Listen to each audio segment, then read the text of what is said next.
All right, hello everyone, and peace of Christ to all of you. And we welcome everybody here, including the Muslims, to be with us. And let us see if who is here is holding the truth. Just by the way, I have received a challenge from a Muslim gentleman. His name is Khan. I think he is from India, and he offered me a challenge in Facebook, in Skype. I just saw the challenge from him, and right now he is with me live on air. We will take him in a minute. I see his text is saying that Allah says, if you have adopted in this produce one chapter. So this is his challenge. Before we start, please invite your friends, so everybody will hear this nice debate, as long as we have Mr. Khan with us, and look like he is a person who knows how to answer questions and how to prove to us that Islam is coming from a divine God. So please share with everybody and invite your friends, and let us see what Mr. Khan want to say to us. Are you with me, Mr. Khan? Yeah, how are you, man? What's your name?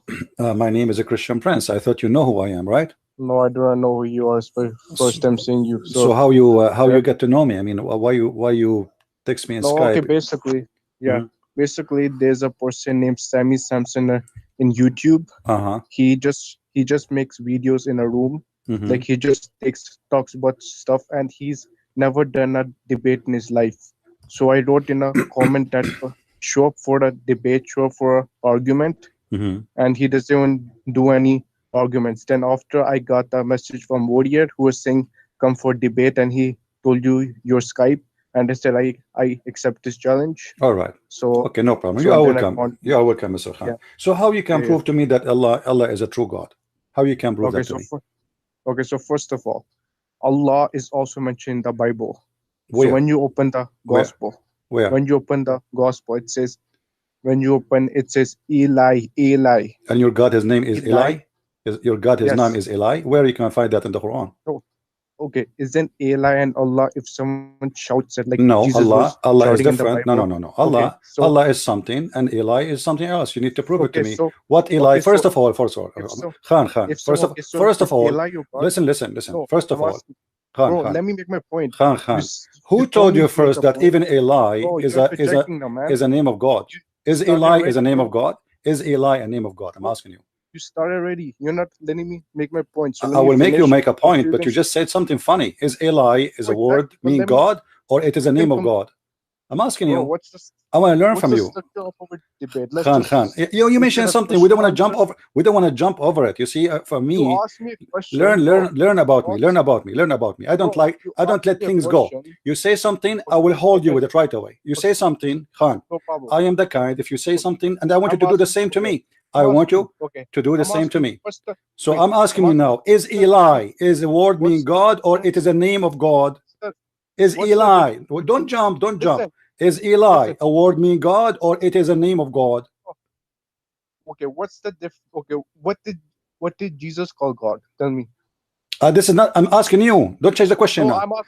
Don't change the question. Don't change the question. You mentioned Eli. You mentioned Jesus yourself. You mentioned Jesus yourself. Eli is a word mean. Eli is a word mean God. Eli is a word mean God. It's not a name of God. Now, can you find me the word Eli exists in your Quran? You're giving me a subjective perception, which is not even with the scripture. So tell me, what did Jesus call as God? That's the main question. This is a word mean God. This is a word mean God. Okay, can you show me one translation? Can you show me one translation? It says that the word will you are the one who mentioned something. You have to prove it to me. Where in the Christian Bible it says that the word Eli is a name of God? Where in the Christian Bible it says that the word Eli is a word which is a name of God? Can you show me that?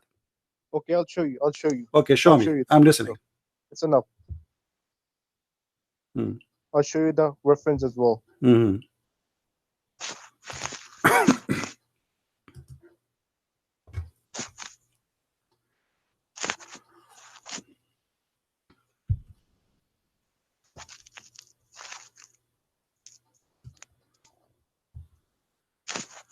Do you need to call a friend? Wait, hold on 1 second.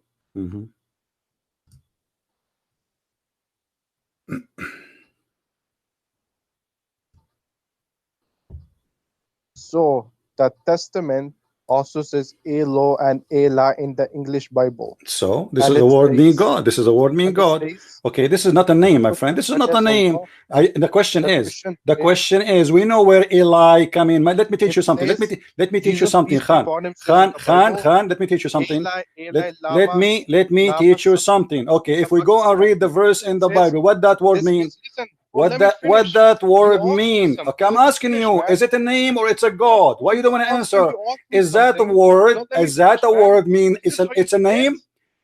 I want a final answer from You you. asked me I something. Let me want. finish. Listen, What are no, you afraid I of? will not let you finish. What are Here, you you see, afraid of, bro? I am a Christian prince. I What are don't just you afraid of? debate like others. I Wait, no, hold you let with me. your words. You are a man. I am a man. You are not a What kid. are you? So you said to me, What are Eli you afraid of? is the name of Finish. Allah. Is your God Allah? His name is What Eli. is Where do you get from? Jesus You know what? Let Christ me as make a God? challenge for you. Let me make a God challenge for. Let me God. make a challenge for you. As God. Can you prove Jesus to me our God once is in the our God. Quran the word Eli is God. appearing? This is also Can you show me the word? If the word Eli is the name of Allah, God. listen, Khan, listen. We are not kids. We can't Feels like debate by God. shouting. We can't debate by Go shouting. down as God. People, they want to Go hear your answer.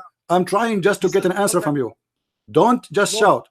Can you show me one verse in the not Quran? even. It says You do not that want Allah, to His let name Jesus is answer. Eli. I want to see it. Can you show Jesus me has one verse in the God Quran? Eli. Where in the Quran we can find Allah saying, my name is Eli?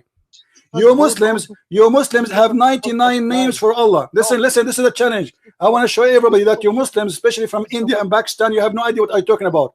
You have no, Jesus. 99 No, names. Allah, Don't you talk like, know what? listen, Abdul, don't speak like Zakir Naik to me. We cannot talk at the same time. Can you show me the word Eli in the 99 names of Allah? If we open right now a Muslim website showing the 99 names, can you show me the word Eli? The mic is yours. I'm listening. I'm showing you, but you're not listening. Where? Show me. Show That's me. the problem. Go I'm ahead. telling you. What did Jesus call us God? Jesus called Eli, Eli, Nama, Sabachthani. This is what Jesus said. Do you Now know you what? Okay, prove to me what? what Translate. Jesus Okay, called God. translate. Jesus called us God. Translate. No, What the word mean? Eli, Eli, Eli. Eli, What Nama, me? The translate for Sabachthani. What did me. Jesus call us God then? Translate for me. What is that? You know the translation. What are you asking me for? Don't you know yourself? You see, You don't know are the we a bunch of translation. kids? Listen, you're You asking me can't for the you quote translation. for me a I verse gave of you there Jesus in saying Bible something, but right you now. yourself you do not know what that does mean. I'm No, asking you. You are the one who quoted, you know not what I me. mean, right? Don't tell me If you you are know the what I one. mean, you can. Listen, Abdul. What's wrong with those Abduls? Each time I get a Abdul, he don't want to answer. What's wrong with you? Oh, what I'm asking you, translate for me the verse you just quote for me. I'm listening. The mic is yours.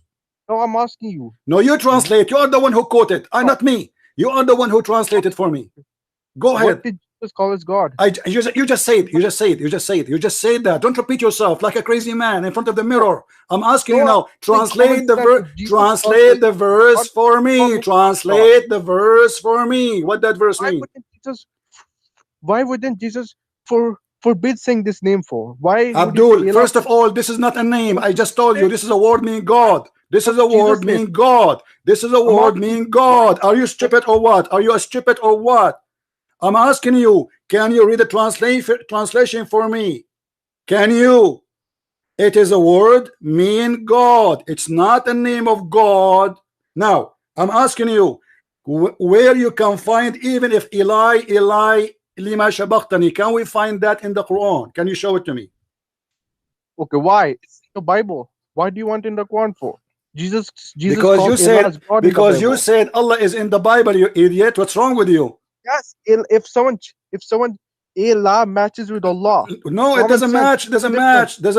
What's the Doesn't difference match. then? What is Allah and Ilah? What are you talking about? Ilah is Okay, ill. if someone, okay, Ishmael, let Jesus me teach was in the you. Quran. Shut up. In the Quran, if we go right now, you will see your fake God. You don't talk because I muted you. You are just a kid. If we go in the Quran, I will give you a mic because we cannot talk in the same time. You see the word Israel? The word Israel is Israel. This is a word meaning God, you idiot. Your God Allah, who is a thief Muhammad, he stole the word from the Jews, but we cannot find anywhere that this word is exist in the 99 names of Allah. If we go and check Ishmael, it's the same, Ishmael. If we ask Muhammad what Israel mean, they don't know. Who is Israel? They don't know. Now the question is for you. Where we can find the word ill mentioned in the Quran as a name of God? The mic is yours. Let me finish, man. Let me finish. Go ahead. I'll prove your religion right now. I'll prove how Paul ruined your religion and the Bible is corrupted fully. No problem. No problem. We'll go to Paul one by one. Don't jump like a monkey. Don't jump like a monkey.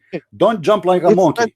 One by one. It's mentioned in the Bible. Okay. The coming of Muhammad, peace be upon him. It's mentioned in the Bible the name of Allah itself. Where? Okay, where it's mentioned in the Bible the name of Allah. Let us finish the first one, you idiot. What's wrong with you? Abdul, where we can find, shut up, you idiot. What's wrong with you? Where we can find the name of Allah in the Bible? You quote for me ill. Allah have 99 names of them and none of them is ill. Can you show me the word ill between the 99 names of Allah you Muslims believe in? Yes or no? Yes or no? So it is not in the 99 names of Allah, correct? Do you agree? Don't talk like rubbish. I want an answer. Do you agree that if we go and look in the 99 names of Allah we will not find ill? Yes or no? Oh, I'm asking you. You said Jesus is the Son of God. We don't change the topic. Don't change the topic. Where we can find Allah in the Bible? You idiot. What's wrong with you? Why Allah never said ill? Why Allah never said I am ill? Where we can find in the Quran Allah saying I am ill? Bible tells people to lie. If you open when God is referring to Ahab, are you going to jump like monkeys? Are you going to jump like monkeys from topic to topic? You are a monkey. Are you Zakir Naik? Listen, Abdul. Blah, blah, blah, blah. The Bible teaches people to lie, and Allah is mentioned in the Bible. If you go and look in chapter 10 of chapter 13 of the book of the Prophet, it said that the Muhammadim. Don't be stupid with me. We finish topic by topic. I will spank you and I will make you read before you leave. Now show me where is the word Allah in the Bible and show it to me in the Quran. I'm listening. Jesus says, my Father is greater than I. Then don't change the topic. Don't change the topic. Don't change the topic, potato. Don't change the topic, potato. You are a potato. You are a potato. You are a coward. Why you are jumping from topic to topic? Aren't you a coward? Okay, hold on. Which topic you want? Which topic you want? Choose one. Which one? I want the topic where I make my point. Which one? If you interject me, I'm going to points. Stupid. I'm gonna go without you are a stupid liar like your prophet. Give me a topic you choose and promise me. Promise me you will not promise me. Hold on, stupid donkey. I cannot find a Muslim is not a donkey. I'm asking you choose a topic and don't jump. And you promise me you will not move until we finish. Can you promise that? 5 minutes each, okay? Can you promise that? Can you promise that? Get lost. So I don't care. Get lost. Get lost. Stupid idiot. Are you going to quote for me a Muslim website? You jump from topic to topic, you donkey.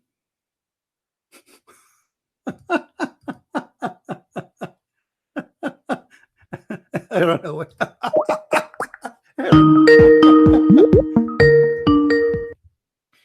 Listen, Khan. Yeah. Are you a kid or a man? Are you a kid? Are you a kid or a man? Are you a kid or a man? Choose a topic. Okay, choose a topic. Okay, the topic is what is the truth, Islam or Christianity? This is the okay. No, choose a question. If you okay, no problem. You promise. You promise me. You promise me. You will not jump from topic to topic unless we finish the first one. So what is the first? What is the first topic you want to talk about? What is the first topic? Don't stop. Stop, donkey. Stop talking. You are abreathed with words. I'm not listening. I cannot hear you. I want first to know the topic. What the topic you want to ask me, and you promise me you will not change the topic until we finish it. The mic is yours. You need to promise me you don't interject me, because if you interject, if you change the topic, I will mute you. I don't like kids. I'm not a kid. I am a man. Now, what is the topic? Okay, what is the topic you want to talk about? Choose the question. The first question. What is the first question? What is the first question? Choose a question and promise me you will not change until we finish it. Choose a question. How can the topic change if the whole discussion is about what is the truth? Because we have to finish the first question. If you say something, Abdul. Okay, let me ask you. Okay. Let us see. No. Hold on. Let us see how Allah can be God, but yet He says women she have a sperm coming from her ribs. Go ahead. How can God can be God, but he says stupid things? What kind of God? What kind of God? Shut up. You are wasting my time. What kind of God? He said that your mother, she have testicles and she have balls in her breast. Is that God teaching? The mic is yours. Right. Is that God teaching? Yes or no? Okay. Bible says. Do you believe? Do you believe? Do you believe? You see, you ask me a question, I answered you. You are a coward. Get lost. You see, he will say to me, you run away. You can say whatever you want. You are a donkey. This guy, he don't want to debate. He just want to talk and talk and talk. Jesus said. Jesus said. Get me your dad to debate me.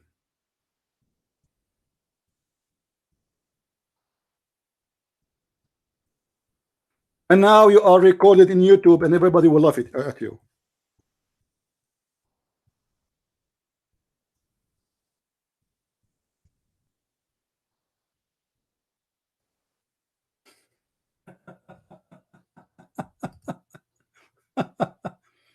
What a stupid idiot.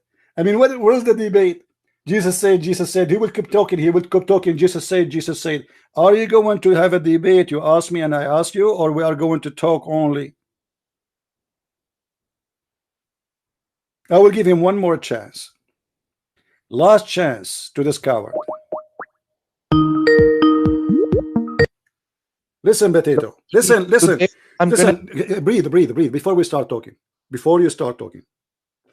What about we make an agreement, me and you, that one question from you and one question from me, and we will not jump to the second question until we finish the first question, and maximum for each question is 5 minutes to be answered. I will give you the chance to give me the first question. The mic is yours. So the reference, give me your first question.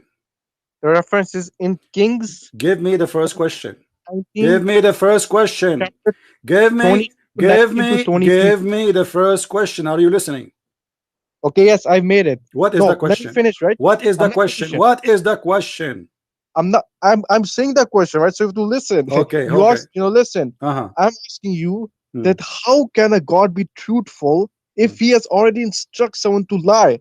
So in Kings chapter 22, verse 19 to 23, it says that God used a lying spirit to deceive Ahab. So why does God have to prove us to lie to Ahab? And this guys has said your Bible is false, and and your God uses fallacies to say people how to lie. All right, thank you. Are you done? Are you done? Should I answer? Should I answer now? Yeah. Okay. Yeah. First of all, the verse you are quoting for me, it's about a person who is a bad person like your prophet. So he is going to be deceived by the lying spirit, which means he is following Satan. God created Satan, and he is allowed to go and do whatever he can. But if people don't follow him, they will not be able to be deceived. However, let me answer, donkey. Don't answer, don't talk. And you are the one who said, I muted you because now it's my turn to talk. You are the one who said the God who teach people to lie, he cannot be God, and that can be found in the Quran in chapter 3 verse number 28, where Allah he encouraged Muslims to do taqiyya. There's a huge difference between someone he was deceived by the lying spirit, which is the devil, like your prophet, and if you don't follow the devil, he will not be deceived anyway. And someone he claimed to be God, but yet he is teaching the Muslims to lie to their enemies and to lie to their friends and to lie to their family. You're a prophet, he said, you can lie in 3 cases: to your family, which means your wife and your children, to your friends, and to your enemy. So your prophet, according to your words, he is the devil. The mic is yours. I'm listening. What is your reference? I gave you the reference. Chapter 3, okay. Chapter 3, verse number 28. Chapter 3, verse number 28. This is Shia. Chapter 3. Abdul, this is Quran. This is Quran. Tafsir al-Jalalain. Tafsir al-Jalalain is a Sunni. Is a Sunni tafsir. Is not a Shia. Quran is not the book of the Shia. Is Quran the book of Shia? Is the Quran? Book are you? Okay. Is the Quran? Maybe any scholar. Imam Shafi, Inafi, Imam Abu Utaymin, that has said that taqiyya is lying. They've studied all their life. So you need to quote from let me ask you. Let me ask you. Is your point? Who would that trust? Okay. Listen. Is Ibn Kathir? Hello. Wait. All the scholars I'm showing you in front of me. Listen. Stop talking. You asked me to show you, right? Al-Jalalain in front of your eyes. He is a Sunni scholar. Yes or no? Who? Al-Jalalain, Tafsir Al-Jalalain. Is he Sunni scholar or not? Oh, which tafsir? Which Tafsir book is that? Al-Jalalain. What's Which wrong book? with you? What's wrong with you? Tafsir Which book Al-Jalalain. is that? The book of Al-Jalalain. It's called Tafsir. This is the name of the book. What hadith is that? Right? That's a book. But what hadith do you mean? is What that? hadith? Khaburi? What do you mean hadith? What do you mean hadith? Are you stupid or what? No. Tafsir. Whenever the Prophet has quotes, you have to show me that interpretation of who narrates it. You don't just say Abdul. Okay, hold on. What about Ibn Abbas, the cousin of your prophet, and he is a Muslim Sunni, considered to the Muslim Sunni? What tafsir? Okay, what's the Tafsir, book he has narrated? Tanwir al-Miqbas, Tafsir Ibn Abbas. This is the cousin of your prophet. He is the only one your prophet name has a prophet. The challenge of mankind. My friend, are you don't change the topic. Don't change the topic. You said to me. I'm asking you. I'm clarifying. You're not making any sense. Listen, what did he? Listen. Here we go. This is the website in the front of your eyes. I give you the link. Open it and read for me. Tafsir, what is this for? Tell me. Tafsir, it's in front of you. Open it and read it. Wait. Oh, where is this? Not open. It's not here. I gave you the link. I gave you the link.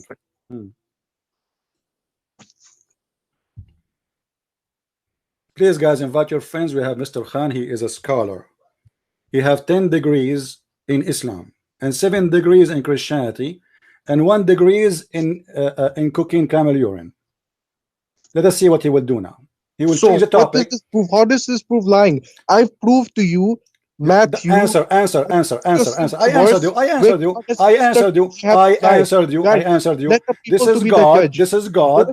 Instructed the verse. Don't change the topic. Don't change the topic. You said to me, shut up, you idiot. What's wrong with you? Stupid donkey. And people play me why I call Muslims donkeys. You said to me, show me where it says that, and show me the tafsir, and now I give it the tafsir. Supposedly you will read it. Why you are jumping to Matthew? Read it, and then you can tell me about Matthew. I like to listen about Matthew, but first I want you to read this, because you are the one who said the God who teach people to lie is not God. You are the one who said that, not me. And this is Tafsir Ibn Abbas for the Muslim Sunni. This is not for the Shia, and the Quran is not the book of the Shia. This is in the Quran. Now I'm listening. The mic is yours. Read for us. This proves nothing for lying. How does it prove it? Read it. Read it. Okay, read it. Read it for us. Read it. Read it. It never proves someone to lie. How does it prove it? Okay, here we go. Let us see if it says that. It says that the Muslims cannot take the non-Muslims as a friends or protectors unless what? Unless you guard yourself against them. Save yourself from them taking it as weird security. Saving yourself from them by speaking, by speaking in a friendly way toward them while your heart dislike this. So you speak to me in a friendly way, but your heart, you hate me. Why you do that? Yes, because you're a liar. You're a liar. That's why. So you guys, did you hear it? Did you hear it? Because I am a liar, he is allowed to lie to me? Bible, your Bible is the biggest taqiyya in the world. You know how? Because this book instructs lie to Ahab. This is the biggest taqiyya ever. I answer you. Exactly. I answer you. Okay, what about your prophet saying they can lie to your wife? What does that mean? Okay, where? Show me the hadith. Show me the interpretation. Show me the 4 schools of thought. Show me that challenge. Oh, for a school of thoughts. Yeah, they have studied all the lives. All right. Hold on. The Bible. Hold on. Hold your horses. Okay. Bro, this is the hadith in the front of me. It says that the prophet has stopped talking. Stop talking. Breathe. Here we go. This is your prophet. Can you see that? Can you see YouTube with me? Can you see YouTube? I want you to look at YouTube, please, so you can see the screen with me and you can read. This is your prophet. I'm just discussing. I don't believe in false channels like yours. What channel? What channel? I'm not showing you any channel. I'm showing you the hadith. Yeah. Okay. Yeah, I'm showing you the hadith. So what are you talking about? What are you talking about? Listen. I'm talking about you are saying the prophet instructs us to lie. All right. Show me proof where it's written. I'm showing you. Here we go. Read with me. Yeah. Read with me. You read it. Okay, where is it? 1 second. Read with me. Send it on Skype. It is not lawful to lie except in 3 cases. Who said that? The Messenger of Allah. Jami'u Turmudi. The hadith is Sahih. And this is the link. What's the three cases? What's the three cases? Open and read. Open and read. Here we go. This is the link. What's the three cases? Open and read. Does it say that your prophet, he said, you can lie to your wife, you can lie during the war, and you can lie to between people, which means between your friends? Okay. What do the four schools of thought who've studied all their You life? tell me, you tell me, you tell me, you tell me. Don't tell me what the school of thought. You don't. You tell me this is Muslim Sunni. You tell me. Okay, show me, Abdul, what the Muslim school of thought said about this. Show me. Show me. No. Show you what? You are the one who will answer me now. It's your turn to answer me. I did hit you with with my question. Now you show me the school of thought, what they said about this. Show me which school of thought you want. Choose whatever you wish and show me. Let us love together. I will make you the joke of everybody. I will make you today the joke of everybody in YouTube. You are recorded and this video will spread all over. Answer me. What is the school of thought? Don't change the topic. Listen. Don't change the topic. Show me the school of thought. No, I insist. No, I insist. I insist. You are the one who mentioned the school of thought. I insist. I want the school of thought. I want the school of thought. I want the school of thought. I want the school of thought. I want the school of thought. I will not let you go without showing me, because the school of thought will make you shish kebab. You are the one who said what the school of thought said about this. Why you don't want to show me? Show me so we can laugh together. The mic is yours. This word. Show me the school of thought, you donkey. You are the one who asked for it. You are the one who asked for it. You donkey. You donkey. You are stupid. You are stupid. You say things you don't mean. Do you mean it really when you said to me school of thought? Did you mean it? Did you mean it? Did you mean it when you said that to me, or you don't mean it? Please her. What? Say again? You have shown me this hadith where it says something the man tells his wife to please her. So tell me, what interpretation is this? You tell me. Tell me that. You tell me, what does that mean? What does that mean? You tell me that. What? Tell me. Tell me. What does that mean? The wife, she will ask you. The wife, she will ask you, did you marry additional women? You will say, no, honey, I did not marry additional women. You are the only woman I have. Okay, this is a lie or not? No, you tell me. I told you. I just told you. I can show you the fatwa. I can show you the fatwa. I can show you the fatwa that a Muslim, he can lie to his wife in any purpose he wish, even including marriage. What is this? Show me. Show you what? I just showed you here. You want me to show you the fatwa? Yeah, show me. I challenge you. Show me. All right. So if I show you, what you will do? You promise me to open the camera and do the monkey dance? No. Why? Why not? Why not? Burning hell. So there's also a challenge by Allah after this. Okay, hold on. Let me search for. Let me search for the fatwa and I'll show it to you. Hold on. Yeah, prove me that. Okay, hold on. Yeah. And tell me about the man, he is lying between the people until I find you the fatwa.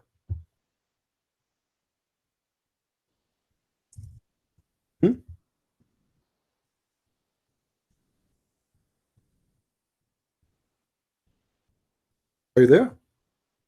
Yeah, speak.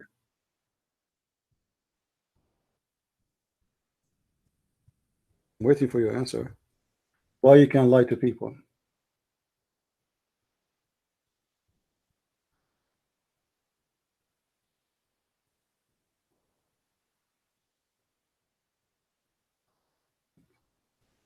I'm waiting. Yeah. Bro. Yeah. Yes. What do the four schools of thought mention in this? Bring me. You are the one who mentioned it because you are the one who taught me about it. Yeah, I just learned about this from you. So I just learned. Means I just learned about this from you. Your Bible. I want you to show me the school of thought. In all senses, okay. Okay. Here it mentioned. Okay. That you're not. Listen. Why you don't want to explain to us how you can lie to your wife until I find you the fatwa? I'm explaining you, right? So listen, I'm explaining you, right? Okay. So here it says in this hadith, you have told me it is not lawful to lie except in three cases. Something the man tells his wife to please her. Okay, so you can lie if you find your wife ugly. You can say she looks good. This is one thing, right? You're not lying. You're just making a preceptional claim. Okay. Second, to lie in war. Who would ever be truthful in war? No one would, because you're there to deceive your enemy, right? So third, it says to bring peace. You can bring peace by saying other stuff which is Chanel assumptions. That's why you can lie in three stuff. Mm. While your Bible says, you can lie to your wife. We start with the first one. You can lie to your wife for what reason? What reason you can lie with your wife? Now coming to your Bible, it says God has instructed Ahab. Don't go to my Bible first. We finish. I answered you about the Bible already. You need to answer me about this hadith. I showed you Quran. I showed you hadith. Why Allah saying that the Prophet, which is why Allah, why Muhammad, why the God Allah? He says why the God Allah Muhammad? He says that the man he can lie to his wife. Why? Give me a reason. Give me a reason you can lie to your wife. Give me a reason. Give me a reason. Give me a reason. Shut up. Shut up. Don't keep talking. Give me a reason so people will understand how you can lie to your wife in Islam. What is the reason? What is the reason? Life also works here. There's only three places. While in the Bible, your God. Don't change the topic. Don't change the topic. Don't change the topic. Don't change the topic. We will go to the Bible. We will go finish this one. Abdul, you promised me. You promised me if I show you, you will answer. You said nowhere it says the prophet you can lie. Now your prophet, he said you can lie to your wife. You cannot lie. Explain to us how you can lie to your wife. How you can lie? How you can lie to your wife? How you can lie to? I answered you about that already. Don't repeat it again. It's boring. It is boring. You are repeating the same question again. Why your prophet saying you can lie to your wife? I want an answer. Well, I'm telling you, you can, because there's such circumstances where you want to please like someone. Like what? Give us an example. Give us an example. Okay, for example, your wife makes food, right? You don't like the food, but you're saying it's good. That's one exception where you can lie, because there are some relationships which have to have a bond with it, some preception or assumptions. No second thing in war. It's common sense to lie in war. Who would say the truth to deceive the enemy? Okay. Third, hold on. So is that the only case? Is that the only case? Is that the only case in Islam you can lie to your wife about marriage? So it's only about food. Okay, I found the fatwa. I found the fatwa. Shut up. I found the fatwa about lying to your wife about marriage. Potato, shut up. You asked me to show you the fatwa where it says you can even lie about marrying a new wife, and the fatwa now is in the front of me. I want you to open the fatwa and I want you to read for me what the fatwa say. What do you say? Are you going to deny it now? You challenge me to find with the fatwa that you can lie to your wife, including about your marriage. Now I'm listening. Read it for us. Read it for us. Read the fatwa. No, read the verse over. I just gave you the link. Read it for us. Fatwa makes sense. Doesn't make sense. Islam makes sense. Islam. Your prophet said you can lie to your wife to make her happy, right? Okay. Here we go. This man. Right? This is a guy. This is a guy who did marry a woman, and he have now a first wife and second wife. Is it lawful for him to lie to his first wife about his marriage? Yes or no? Yes or no? What time are you available?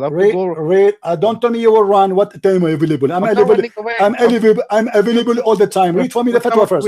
If you want to leave, you can leave after you read the fatwa. No, okay. I'm saying it's called.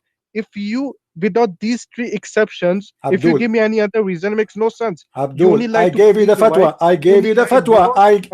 Shut up. Shut up. Potato, son of Mut'a. I swear to Allah, I will divorce my wife, and I will wait for you until you divorce your wife, and I will marry her, and then I will be the father of your babies. What a filthy religion. Women, she exchange husband because he divorced her 3 times. Now read with me the fatwa. Does it say there that you can lie to your wife if you marry second wife? Yes or no? Yes or no? Yes or no, coward? Yes or no? Yes or no? So why you lie to us? Why you lie to us and you say this is about lying about food? Why Muslim they make it about silly stuff? You know, your wife, she asked you, is the food is good? You say yes. This is not about, you can lie about anything you want. But you see guys how they try to make it as like not a big deal. I mean, you can like your wife. You know, she asks you, I'm pretty. You say yes, but even she is ugly. This is not. This is about seriously.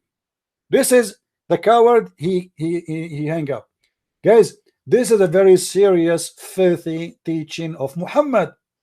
If the man and the wife, they cannot trust each other, even about marriage. Even he can lie to his wife about having second women, which means he's sleeping already with second women.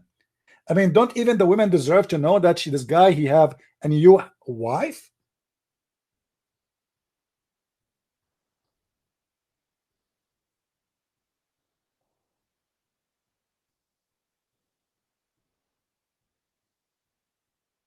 What's wrong with you?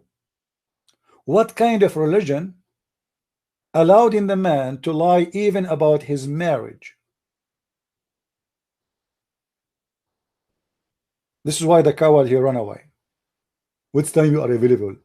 You know, those people, they think they can say things to me and they can get away with it. This is you cannot do that with a Christian prince. You cannot do that with me.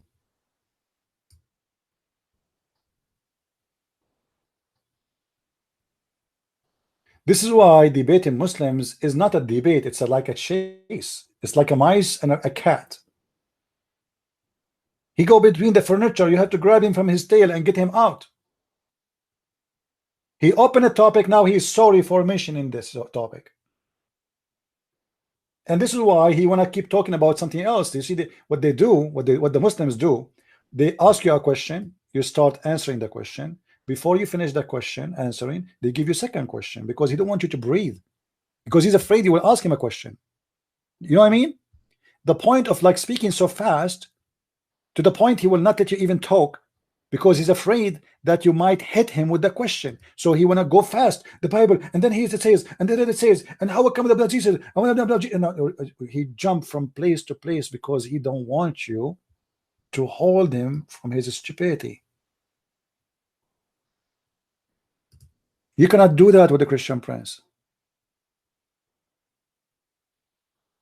What he accused us with, it is the teaching of his God. And the teaching, you see, what he quote for us from the Bible is about a bad person who is following Satan anyway. God, he created Satan, but he did not create him in Christianity as Satan. He created him as an angel. He disobeyed God and he did choose willingly, not like in Islam. Shaitan in Islam is a victim of Allah. Allah made him shaitan.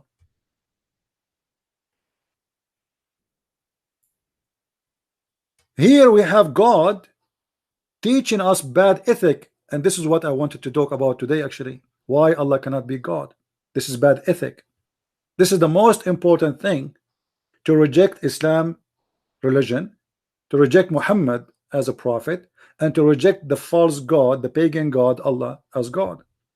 What kind of God he teach you and teach your wife? Because let me ask the Muslim question. Can the man only lie to his wife, or the wife can lie to her husband? You know what I mean, guys?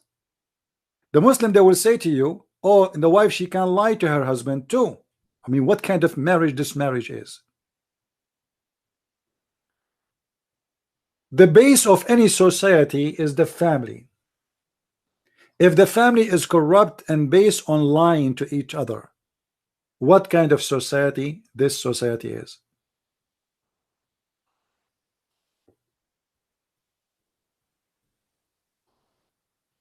Well, he hung up and he left. Coward. What time you are available? What do you mean what time you are available? I'm here. Did I tell you I'm leaving? What time you are available?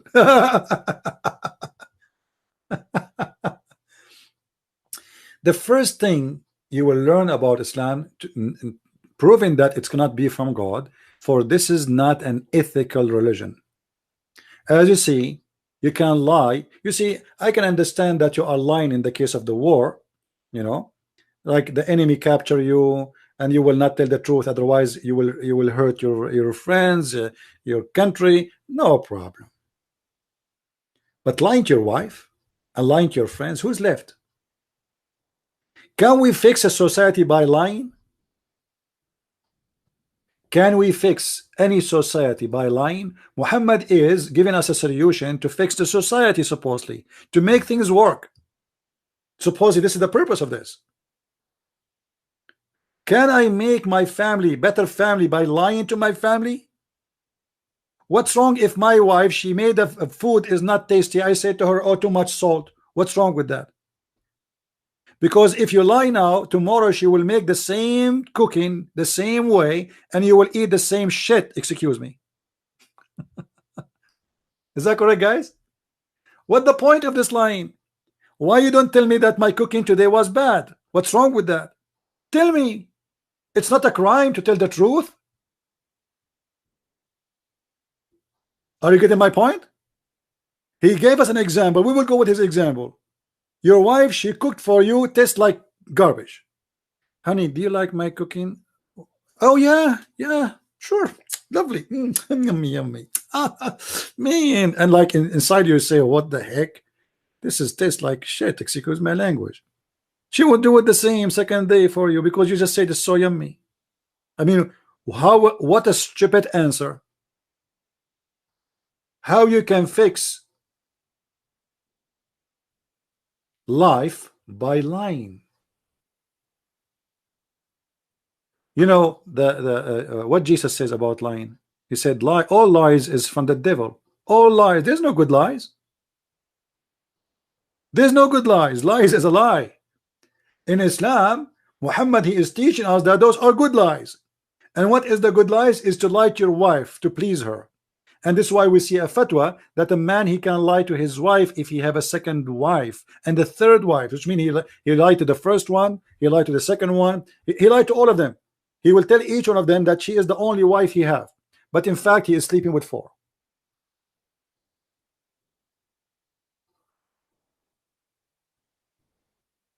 Do we have any Muslim here would like to call us? So the first thing we learn about Islam is a religion teaching bad ethic, and lying is one of the bad ethic of Islam. As you see, Islam teaching the Muslim that you can speak to non-Muslims, which mean Hindus, Buddhas, Christians, Jewish, atheists, doesn't matter. You speak to them friendly, but you are not allowed to be a friend for them. Let not the believers take the believers out of not to take the hypocrite, which means supposed to we are the look how funny, guys. The Quran and the Muslim explained this verse saying that we are the hypocrite. Yet the Quran is teaching the Muslims you can say to the Christians, I love you, but in fact in your heart is dislike this, you hate them. You cannot take them, the Jews or the hypocrite or disbelievers, as a friends, as to become mighty and honorable. You cannot. A Muslim, he cannot be honorable with you. So what you have to do to be? You see, even he cannot be noble with you. He have to be trashy. He have to be a scam. He have to be a gang. He have to be a rapist. He cannot be honorable with you. It's forbidden in Islam. In a preference to the believers who are sincere. What does that mean? If a believer, he is sincere to take non-Muslim as a friend, look what Allah says about him. Who does that, which means he take you as a friend for real, seeking might and honor by taking the hypocrites and disbelievers as a friends, he has no connection with Allah. Do you believe it? This is why you see some false people who teach about Islam, like James White, who claim that he is a person who have knowledge about Islam. He says to you, there's many Muslims don't want to kill us and they don't want to hate us. So this, they are practicing taqiyya, you idiot. If a Muslim, he mean really to be friendly to you, if he mean it, it says in the front of us that if he mean it, he has no connection with Allah, which means he is not a Muslim no more.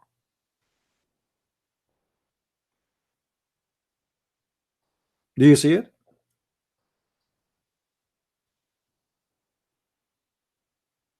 Who is a wonderful Muslim here would like to call us? To be honest with you, when a Muslim he called me, I feel like I'm afraid. I feel like, oh boy. What the school of thought they said about this school of thought? I love it when a Muslim he speak a language he himself do not understand.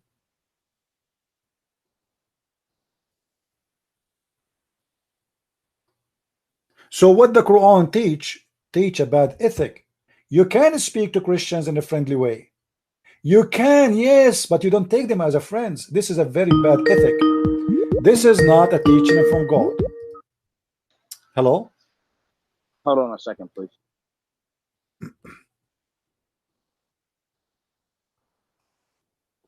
Well, call me when you are ready. Don't tell me hold on a second. When you already call me, don't put me in hold. I mean, am I your friend to put me in hold? Hold on a second. That's funny. A Muslim calling and hold. He is the one putting me in hold. Hello. Hey, how are you doing? I'm fine. How are you doing, Mr. Aziz? I am doing wonderful at the moment. So you are a Muslim, Mr. Aziz? Yes, I am. Okay. Why you think Islam is from the true God? Well, let's talk about what you were talking earlier.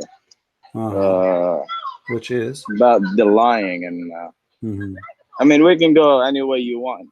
The thing is, no problem. Let us start afresh, because we heard what your friend said. Let me clarify something. All I'm going to talk about is common sense. Reason why is because I am not a scholar. Okay, I haven't studied Islam in a long time. All I do is the regular practice. Okay. If you ask me about questions, I have to look it up on Google and find the source that I believe in. Okay. Or that I follow. Okay, now we are talking about something. Let us go for it then.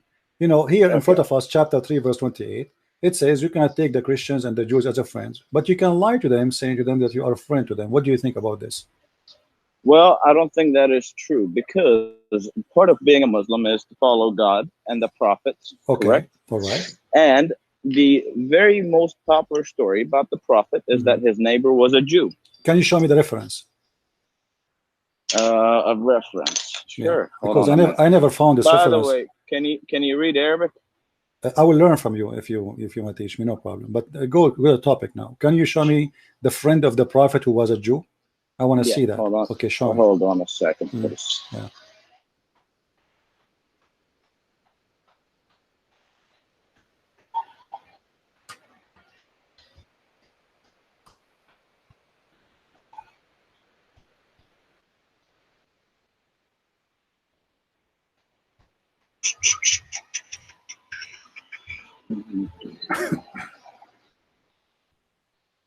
Okay. Should I give you the thing is should I just send you a link on you can Skype? you can show me a link so we can show it to everybody in the screen, no problem. All right.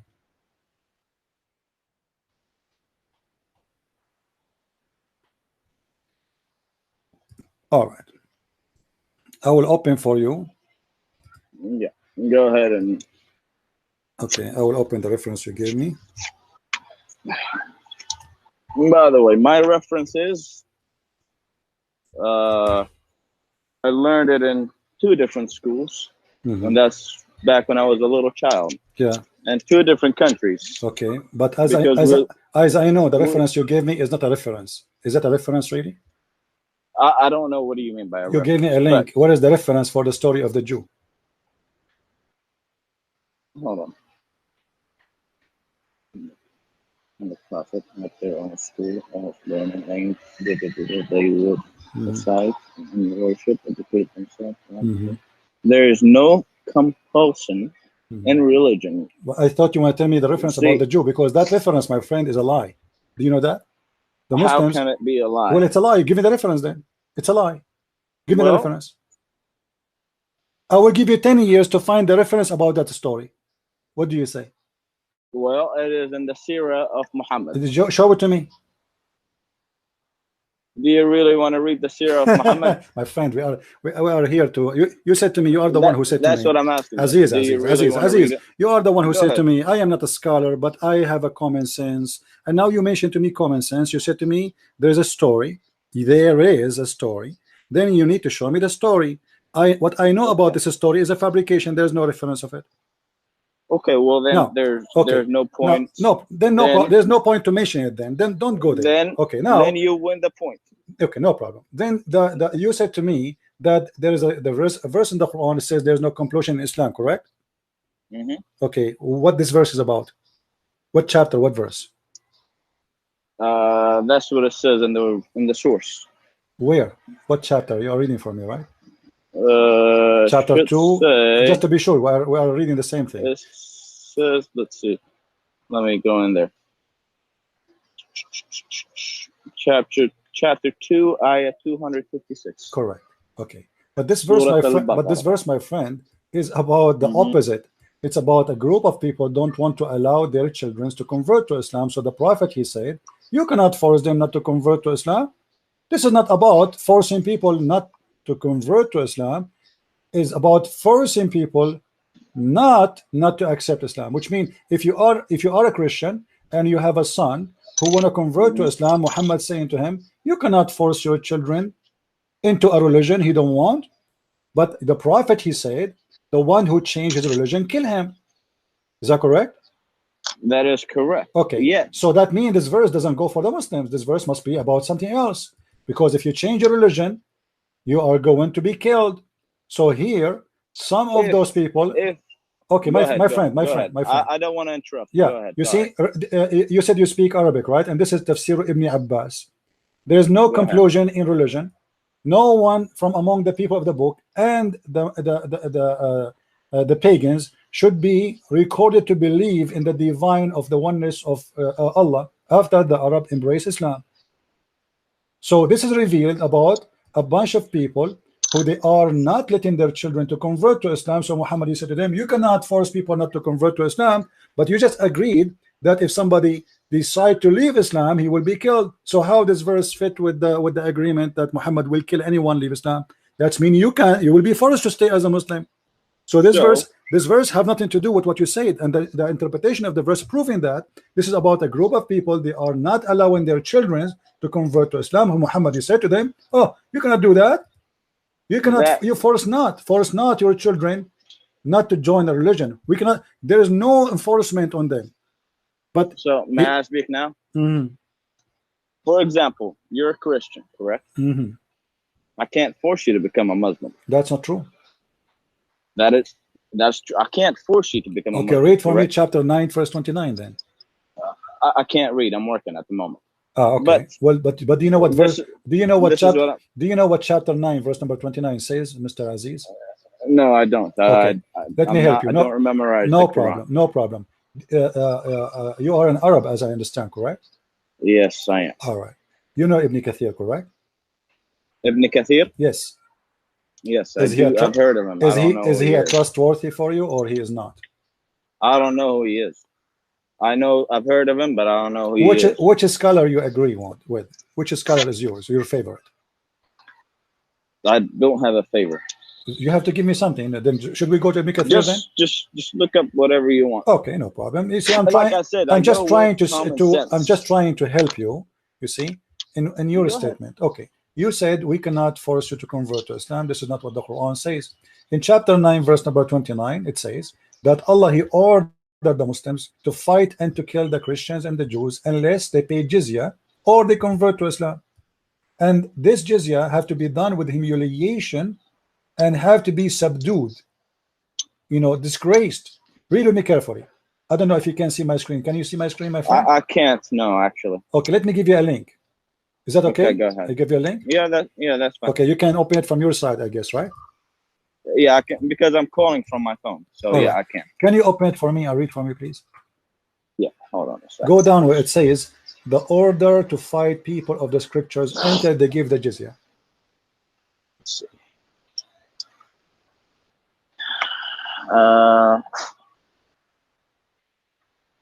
Which one did you say? Go down until it says the order to fight the people of the scriptures until they give jizya.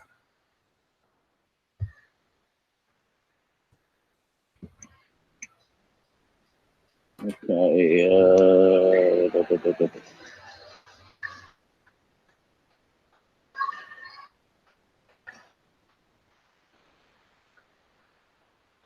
I don't see it. Is it? Go down, scroll down. It says, let me find for you in Arabic, so that will be easier for you. It says, yes. Do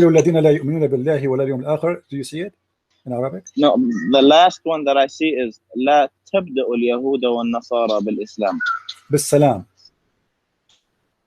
بالسلام. بالسلام. Yes. So if you go before that, all right, before that, go up a little bit. You will see it says حتى يعطوا الجزية. Right. Okay.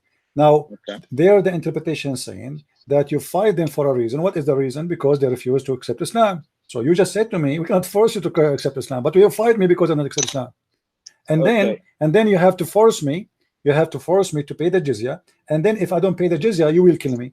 So why you have to force me? If you go and flip the page, or you can read the whole page there, you will see. You do agree with me? This situation is when a war is going on, correct? It's your prophet who launched the war. Yeah, but you do agree with me that Islam, my friend, this is an order for Muslims to fight this war forever. قاتلوا الذين لا يؤمنون. Fight those who don't believe, not those who are fighting you. Fight anyone who don't believe. This is an order from your prophet, from your God, to fight anyone. Okay, let me ask you.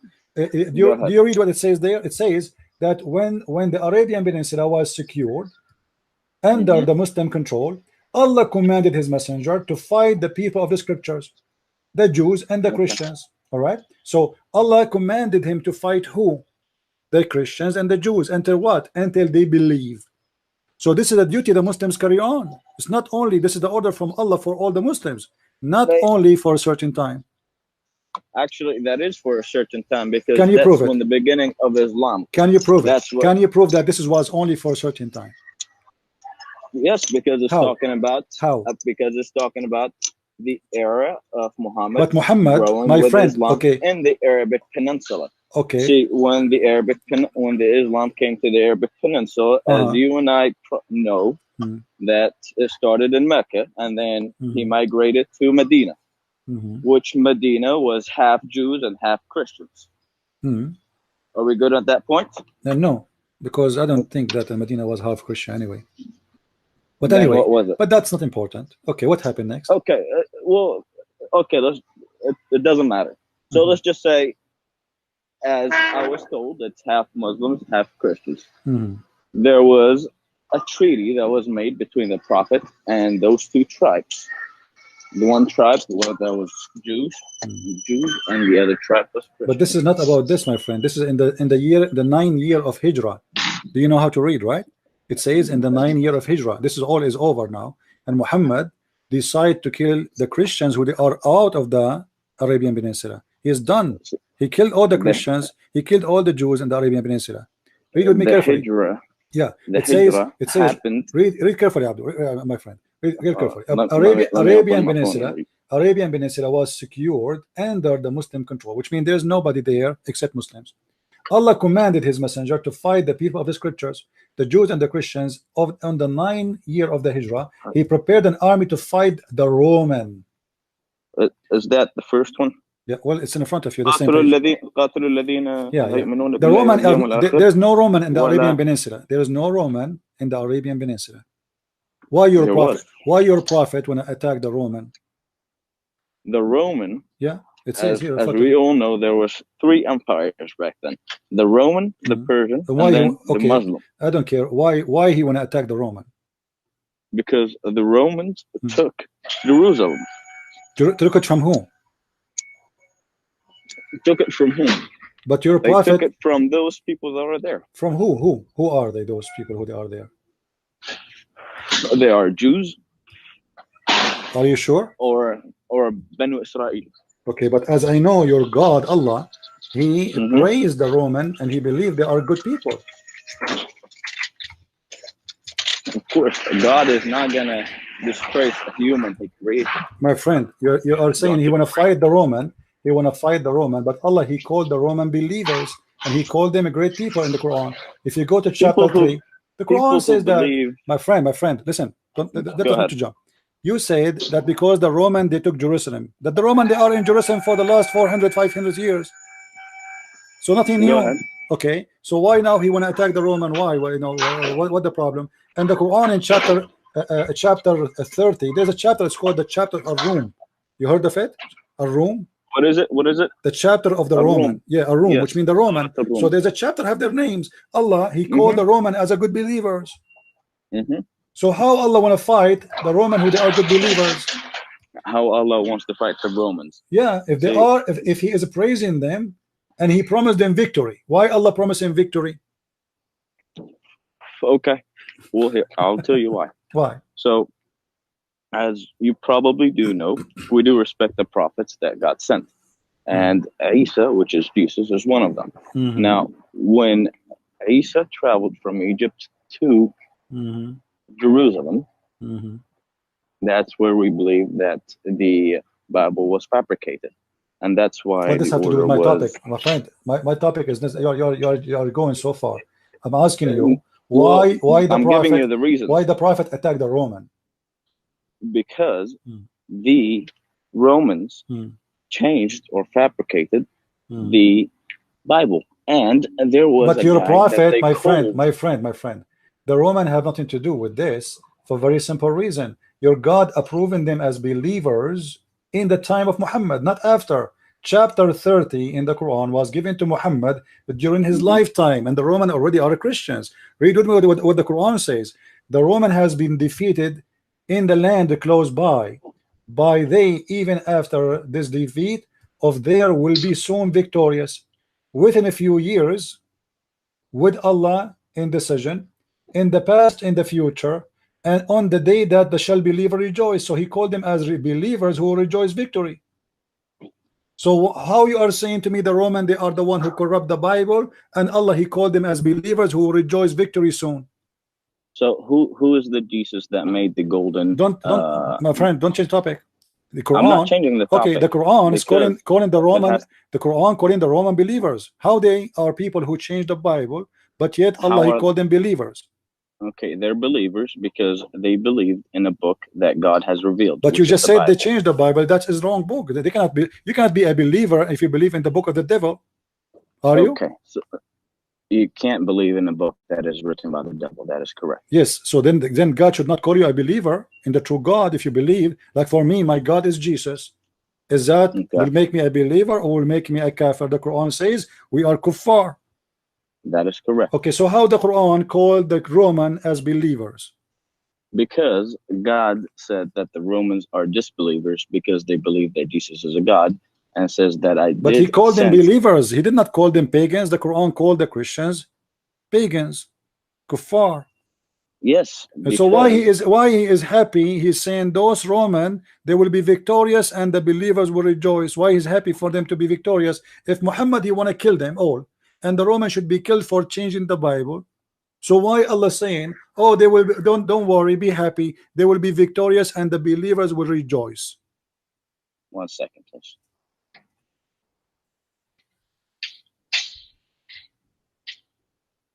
So your question was, why did God said that the Romans will be rejoice, and why the believer will be joyous? Which means even the Muslim, they consider them, they are brothers and sisters, and we will rejoice together. Because if you go to the interpretation, you will see that the pagans and the Arab, they said to Muhammad, aha, you claim to be, you have the same God of the Christians. Here we go, the Christian, they lost the war with the Persian. So Muhammad, he got them a verse back saying, no, hold on, those believers will rejoice victory soon again. So why Muhammad in a few years after he himself, he want to kill them? Doesn't make sense. I'm not understanding. My friend, here he is promising the Roman victory, and he is going to celebrate with them victory. The believers will rejoice, including the Muslims will rejoice. Rejoice what? Rejoice the victory of the Roman. So how the Roman are pagans and they are bad, and yet you will rejoice with them the victory? Because, like I said, Muhammad said that he promised the believers winning against the Romans. No, my friend. Here, the one who is a promise to win is the Roman. The Roman. Romans are promised to win. My friend, you are not listening. I understand. Okay. I respect your honesty. You said to me, I'm not a scholar. I do not know much. So this is why I'm going easy with you. This verse promising the Roman victory, and the verse saying when the Roman victorious become victorious, the believers will rejoice. Not the believers will rejoice over victory over the Roman losing. No, the Roman will be winning the war, and the believers will rejoice. So Allah here is speaking good of the Roman. So how they are the one who changed the Bible, yet Allah will give them victory, and the believers will rejoice for the believer Christians. They had victory. Just 1 second, please. I have a customer. He's gone. Where is he? Yeah. Oh, okay. Thank you.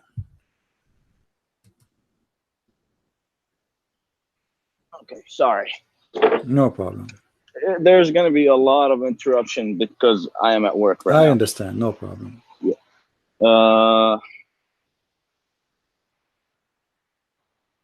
You know, it looked like this topic is complicated for you. Let's make it simple for you. You said to me something about the Bible is being corrupt.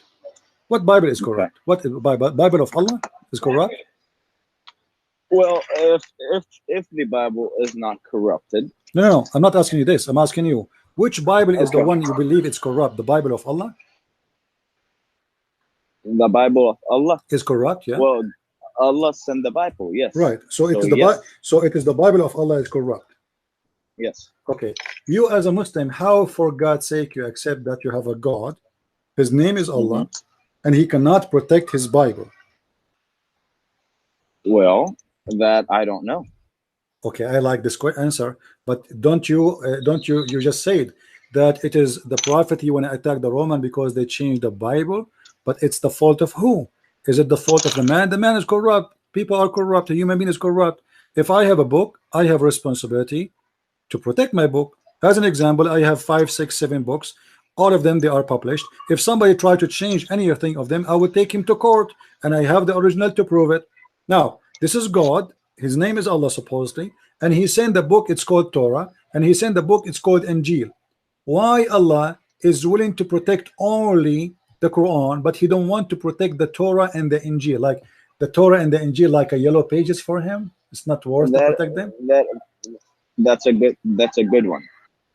That I always question myself is, why did God send the Torah and then it was messed around with, and then God sent another book, which is the Bible, and then it was messed around with, and why not the Quran messed around with? So now that I don't know the answer to. Okay, because I will help to you. me is you sound a decent guy, Aziz. You sound a decent guy. I really respect you. To me, it sounds like, what kind of God would send so many holy books, okay, yet they all get corrupted except the last one? Right. That doesn't make sense. And you are the person of sense and logic. I like that. Exactly. Yet we do both agree that we are humans, and us humans cannot judge what God can do. Correct? Well, not in the logic of the Muslims. As an example, the Muslims, they always judge God. They say how God can be a man. So you are judging God. You know, well, you say how God can be a man. You are questioning if God can or he cannot. So you do. But you see here, the question here, if Allah is God and he is eternal and his words are equal, I mean, it's a funny if somebody want to say to me that the word of God is not equal to the word of God. Do you agree? Wait, say that again. If somebody said to you that the word of God is not equal to the word of God, don't that look funny and stupid? What is that supposed to? It doesn't mean anything. No, so yes, of course it's stupid. Yeah, so the word of God must be equal. So now the Torah is the word of God, the Injil is the word of God, the Quran is the word of God according to Muslims. So why Allah he don't care to protect the others when all of them, they are the word of God anyway? Well, I'll tell you this, and don't take me as, you know, as a mean guy. If you can find the answer to that, I'll be more than happy, because I really want to pick the correct religion. Well, my friend, first of all, the Quran is not protected. I don't know if you know the story. Like, as an example, do you know the story about the goat who ate the Quran? Yes, I do. Okay. So how the Muslims, and you are a Muslim, believe the Quran is protected, but yet we have a clear evidence, Sahih Hadith, saying the Quran was eaten by a goat, and now those verses are missing? Because, if you allow me to go back to the main point. The main point is, in order to believe in Islam, you must believe the seerah of Muhammad. And Muhammad, peace upon him, said that, and also God said that the Quran. Your phone is ready, sir. Just 1 second, please. All right, guys. He looked like he have a store or something. So, guys, this guy is trying to be. You see, if you are a Muslim like Mr. Aziz, I will talk to you until tomorrow. He don't shout, he don't play games. I like that. At least he is being honest. right? He have the right to defend his religion, no problem. I mean, you are welcome to defend your religion, but don't flood us with your voice and shout and scream, and you think by doing that you are going to get away with it. You cannot do that with me.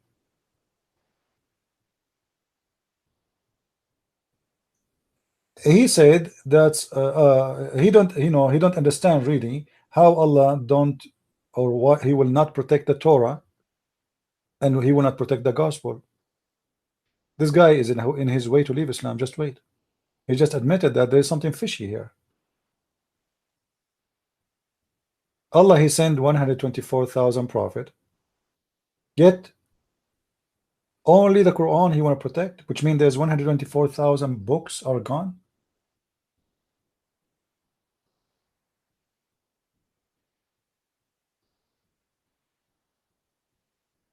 We will wait for him to call to go get back. He's still online with me, but he have like customers in his store. Anyway, guys, please invite your friends. Hey, do you want me to call you back because it's going to be a little while? No problem, Aziz. You're welcome. You can call me anytime. All righty, thank you. I'm glad to meet you and to talk to you. Thank you. You're welcome. Take care. Guys, the lie which Muslims they believe in, that the Quran is protected. Here we go in front of you. This is the wife of the Prophet, is speaking about a goat who ate the Quran, and now there's many verses in the Quran, chapters are missing. Where we can find the stoning to death verse? It's gone. Where is the protection? According to the scholars, according to Umar ibn Khattab, who is a companion of Muhammad, who Allah himself, he took Quran from him, the Quran was 1,025,000 letter, which mean 1,025,000. What is left now is less than 270,000 letter, which mean more than 80% of the Quran is eaten by the goat. It's not really a verse or a chapter or two. Look like this goat, she was hungry, and trust me, a goat, she can eat the whole book easy. I don't know if you ever see a goat. They eat anything. They eat papers, they eat plastic, they eat anything. Any one of you saw goats?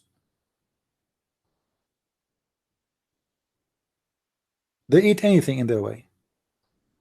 Anything.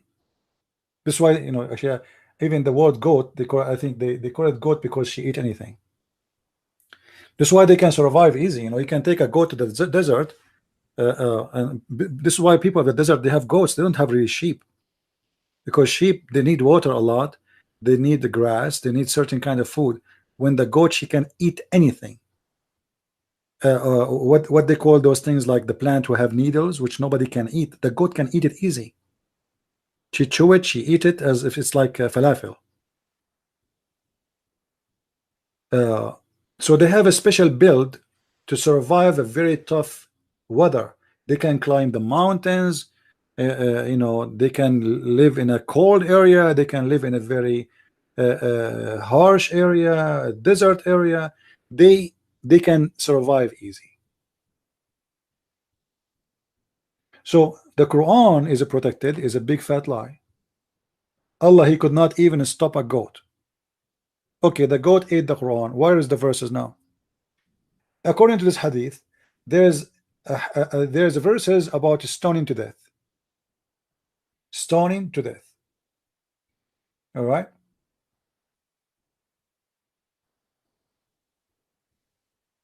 It says here the verses of stoning, which means stoning to death, are missing. This, you see here, it says the verse. Now there is no way the goat will eat a verse. I mean, imagine, guys, we have a page.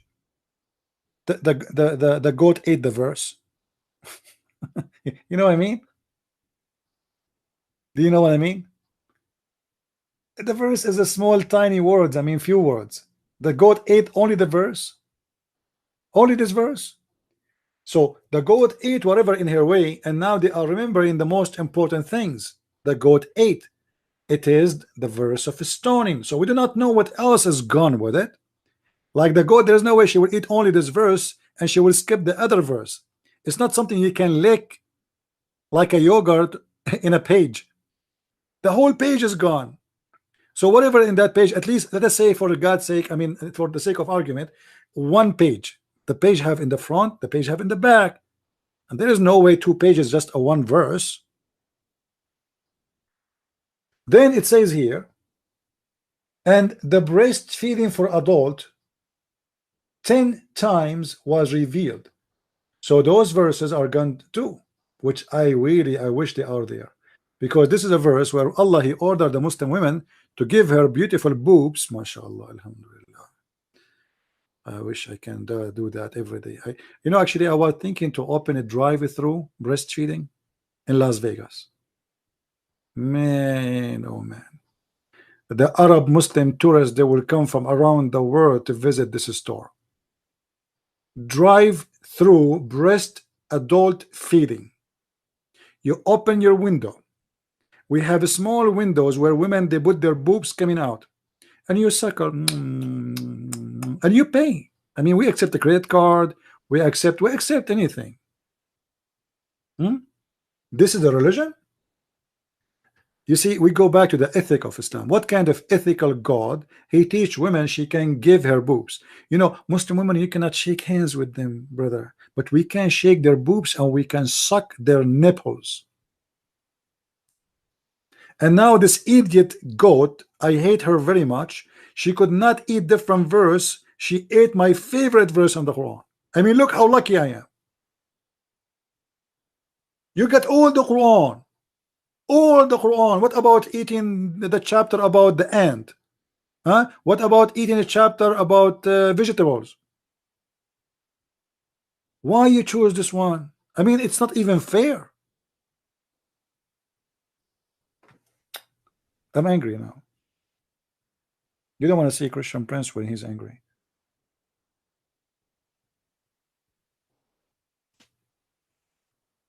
Do we have any Muslim would like to give us a call? So the lie about Quran is protected is a big fat lie. Allah could not even stop a goat. And you know what? Let us say for the sake of argument, the goat ate the Quran. Let us do this. You know me. I'm very good in art, right? You know me. I'm an artist as by birth. You know, when my mom, she gave birth to me, they found a pen and the paint brush in my hand. You believe it? Yeah, I don't know where I get them from, but they found it in my hand. It's a true story. You can find it in Sahih Bukhari.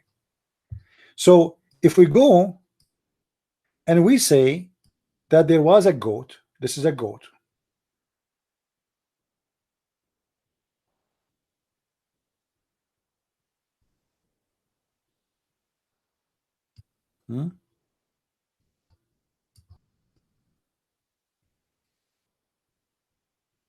The goat ate some pages of the Quran. Yummy, yummy. This is the Quran. Oh, he's calling back. Hello? Hello, how are you? Yes, Aziz, how are you? Sorry, it's no problem, no problem. It's a hectic day. You got to reach the American dream by working every day. Yeah, good for you, good for you. No problem. Okay. So my friend, we were. Where did we get to? Yeah, we were talking about the Quran is protected or not, you know, and the gospel is protected or not. You see, in front of me, you mentioned to me the story. I mentioned to you the story of the goat who ate the Quran, and you said you know about it, right? Yes. So this goat ate the Quran. Okay, how then the Muslims, they say to us, Allah protected the Quran when the goat was able to defeat Allah by this story? Well, you know, if you look at today's, you know, daily things, you would see a lot of Qurans being destroyed or burned. Correct? That doesn't mean that the Quran is being burnt everywhere. Are we on the same point? Yeah, but this is nothing to do with my topic. Yeah, so this is not today, and this is not the topic of where the Quran first got printed. Yeah. So we agree on the same point. Yeah, but you see now here. The thing is, how would the Quran be copied exactly the same if some of it was eaten by a goat? So now we have verses are missing, right? Okay. So the thing is, the reason why I believe in it is not just because my dad told me, or such and such told me, or such and such told me. It's because I studied Arabic, and I am glad the fact that I'm fluent in Arabic. The fact that no human being can put words in Arabic together to be that perfect. The second thing is, God said that the Quran is not just saved through the book or the copy, but it's saved through, how do you say, memorized through the memories of Muhammad and his Okay, that's wonderful. So now we can find the verses for death, stoning to death, as long they are surviving by the memory. Can you quote for me the verse of stoning? The verse of who? Stoning to death, or the verse about breastfeeding for adult. Can you recite the verse for me? You said, okay, the goat ate it, but however Allah protected, because the Quran is protected by the heart of the believers. But we cannot find the verses of stoning, or verses about breastfeeding for adult, or 10 times or 5 times. Can you recite for me the verses of breastfeeding for adult 10 times? Okay. For example, those that like, when does somebody get stoned? First occasion is if you commit rape. Aziz, listen to the question. Aziz, I'm not asking you about this. You said that the Quran is protected anyway by the heart of the believers, correct? Okay. Can you quote for me, or any Muslim, can he quote for me the verses of 5-time adult breastfeeding? Can you quote the verse for me? What does that mean? There's a verse in the Quran which is missing. Goat ate it, about 10-time breastfeeding for adult. In case you do not know what does that mean, your prophet, he allowed Muslim women, he ordered them to give their breast to a stranger, if in order to stay with them or to meet with them. So with my respect to your family, I don't mean to be respectful. If you have a wife, she have to give her breast to a stranger, and he have to suck it 10 different times in order for him to be lawful to sit next to her in one room. This verse we cannot find in the Quran. Can you recite it for me?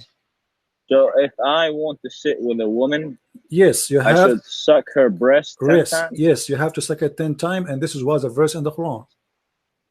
But what is the point of it? I ask your prophet. I'm not the prophet. The prophet, he come with points nobody understand. He's your prophet, not mine. For me, I believe this is very bad. You know, I don't want to be. I actually want to look at that, because okay, let me give you the link. Here we go. Open the link, please, and read it for us. It's in Arabic, it's in English. You choose to read in whatever language you wish. Yeah. So here we have an ethical problem, and we have a problem with protecting the Quran, because there's, according to this hadith alone, there's a chapter about breastfeeding for adult 10 times is gone. There's a chapter about 5 times breastfeeding for adult is gone, and there's a chapter about stoning to death is gone. In the top of that, the Prophet teaching Muslim women to give their breast.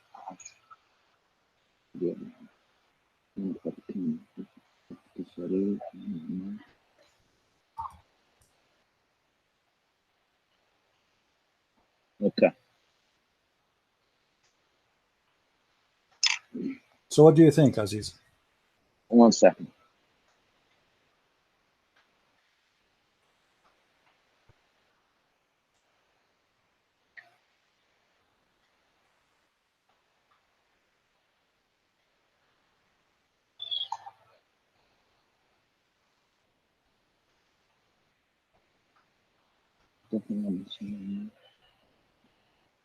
What is the name of the hadith? Because I want to read. What is it called? I want to read it in simple Arabic. Well, the link there have Arabic, my friend. The link there have Arabic. You can't see the Arabic. Yes. Yeah. I can see that Arabic, but you will laugh at me. It's gonna be hard for me to understand it all. Yeah, but you said you are fluent in Arabic, so you are not fluent in Arabic. Well, we all know that the Arabic. Okay, let me read for you. The one we practice today is Aziz, no problem. My Arabic is perfect. I will read for you. All right. Go ahead. I understand your Arabic is not good. حدثنا أبو سلمة يحيى بن etc. Let's go to the hadith. It says عن عائشة وأنا عبد الرحمن بن القاسم عن أبيه عن عائشة قالت لقد نزلت آية الرجم ورضاعة الكبير 10 ولقد كان في صحيفة تحت سريري فلما مات رسول الله صلى الله عليه وسلم تشاغلنا بموته دخل داجن فأكلها. Here we go. Done. So this is verses about stoning to death and verses about breastfeeding for adult 10 times. And when they were busy with the death of the prophet, a goat get in and ate the Quran.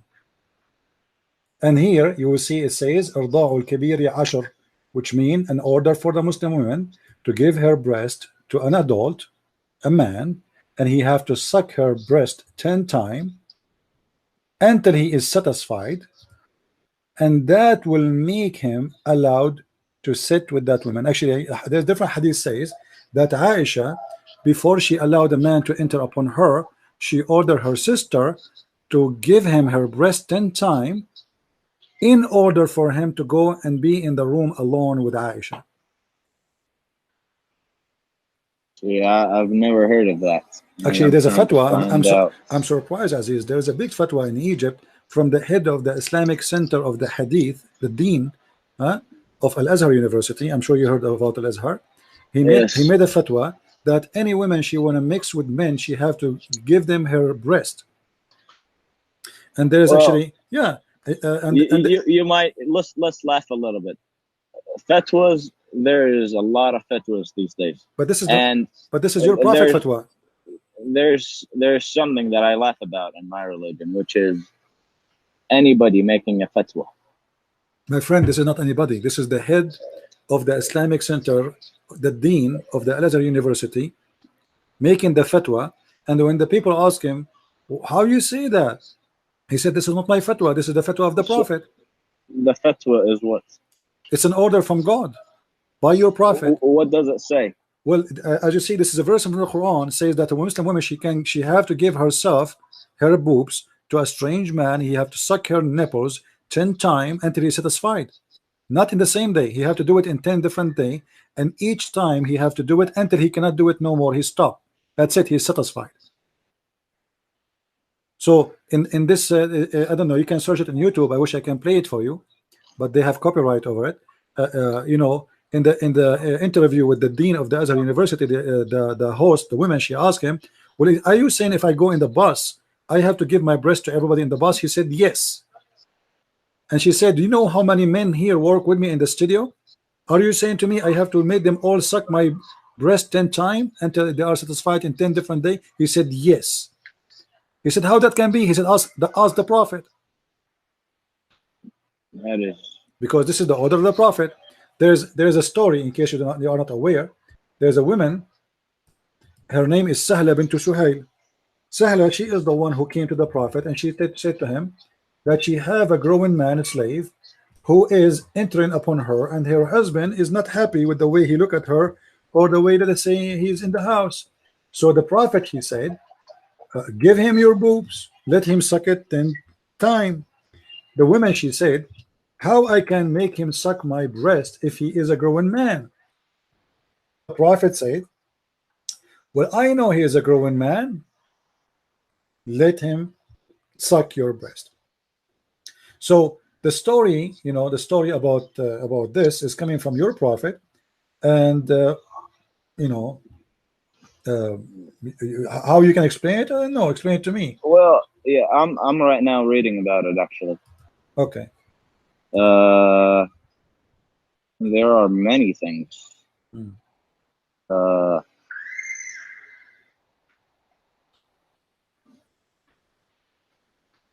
Although what is strange is I don't know why they have Abi Hudayfa in it. Yeah, Abu Hudayfa, supposedly he is the husband. The husband of this wife, he is unhappy with Salim. Salim is a slave she owned, and he is a growing man. So Abu Huzaifa is unhappy with seeing this man in the house. So she is asking the prophet what I should do. The prophet, he told her, give him your breast and let him suck it. But she said, how he can suck it? He is a growing man. Yeah, it says إن سالما قد بلغ ما يبلغ الرجال وعقل ما عقلوا وإنه يدخل علينا وإني أظن أن في نفس أبي حذيفة من ذلك شيئا فقال لها النبي صلى الله عليه وسلم أرضعيه تحرمي عليه ويذهب الذي في نفس أبي حذيفة. فرجعت فقالت إني قد أرضعته فذهب الذي في نفس أبي حذيفة. رواه مسلم وابنه سهيل.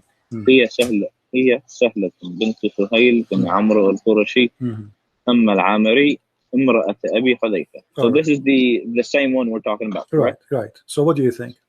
So here it says قد أجاب جمهور أهل العلم عن قصة سالم بأجوبة منها أنه حكم منسوخ ومنها أنه خاص بسالم وامرأة أبي حذيفة. منسوخ by 5. The نسخ here is it was 10 times. Then Muhammad he make it 5 times. So it's still this order for every Muslim woman she have to do. She have to give her breast to a stranger and he can suck it 10 times. Do you agree with that, Aziz? Are you going to allow it? With my respect to your wife, I don't mean any insult. No. Do you allow your wife to do that? 1 second, please. It's a busted screen for me. Yes, sir. How much? Yeah, it's okay. He's busy. Let us see what he will say. Is he going to allow his wife to give her breast to a stranger? You see, this is the main reason Islam cannot be from the true God. Ethic in Islam is a joke.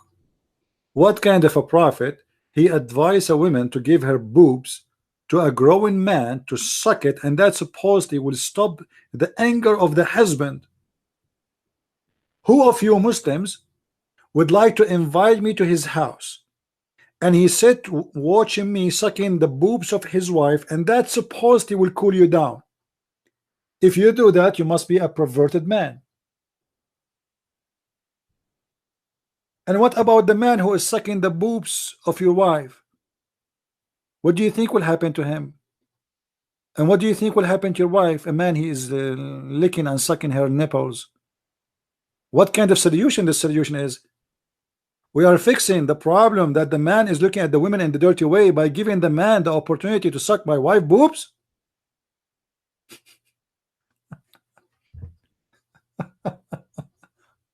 We are Muslims, we are very conservative. We are very conservative.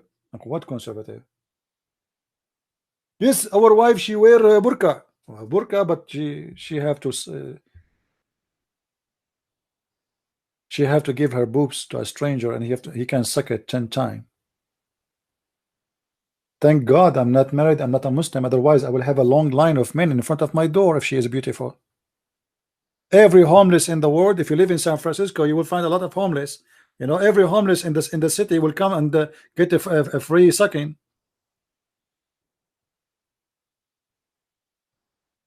If my wife, she go in the train, she have to give her boobs to everybody in the train.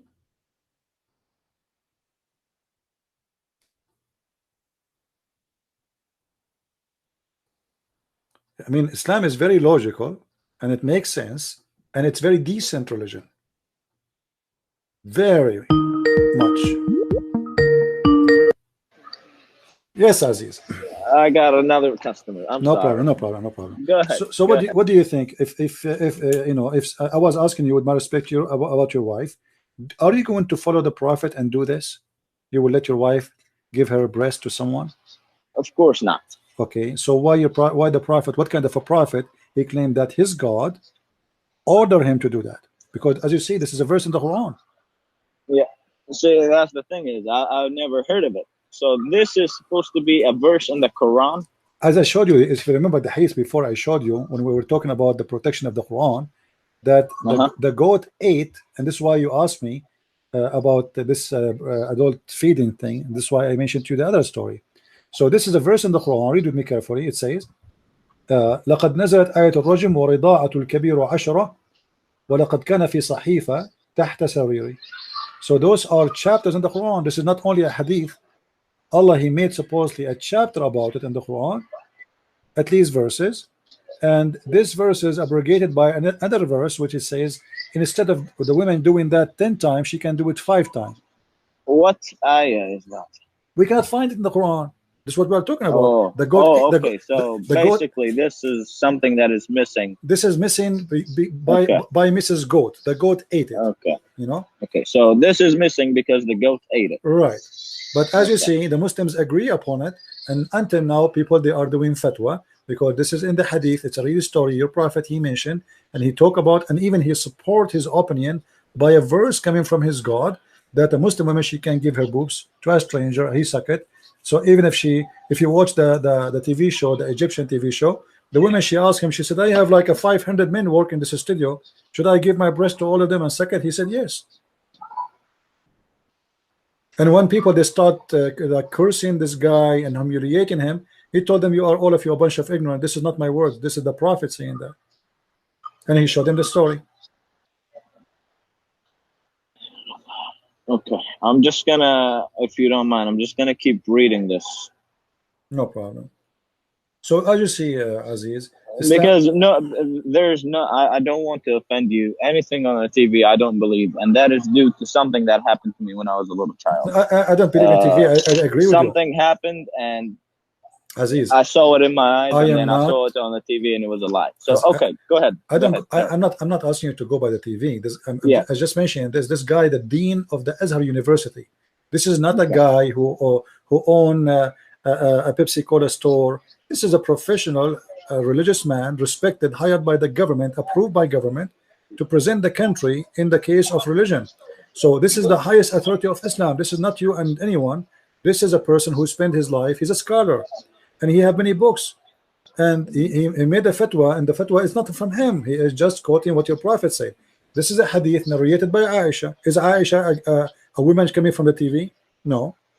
So, okay, but the thing is, as I kept reading, I'm sorry to interrupt, it's saying that this is not true, and the reason why, see, they list here is قال القاضي عياض ابن إكمال المعلم بفوائد مسلم كتاب الرضاعة باب رضاعة الكبير قوله في الحديث أرضعيه يذهب ما في نفس أبي حذيفة وفي الطريق الآخر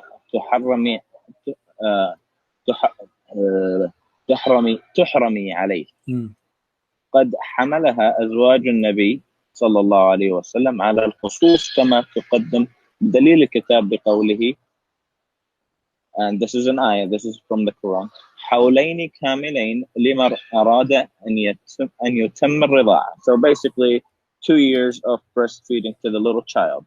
And then it says بدليل آخر قوله لا إرضاع بعد فطام وقوله إنما الرضاعة من المجاعة. So you only breastfeed. Yeah, but my friend, this is, you see, those people, they are mixing. You are reading just an article. That's not true, because this is about a child. This case is not about breastfeeding. Here, breastfeeding is not for milk. There's no milk here. This woman, she's an old woman, Aziz. Women, they have milk only when they give birth. Do you agree?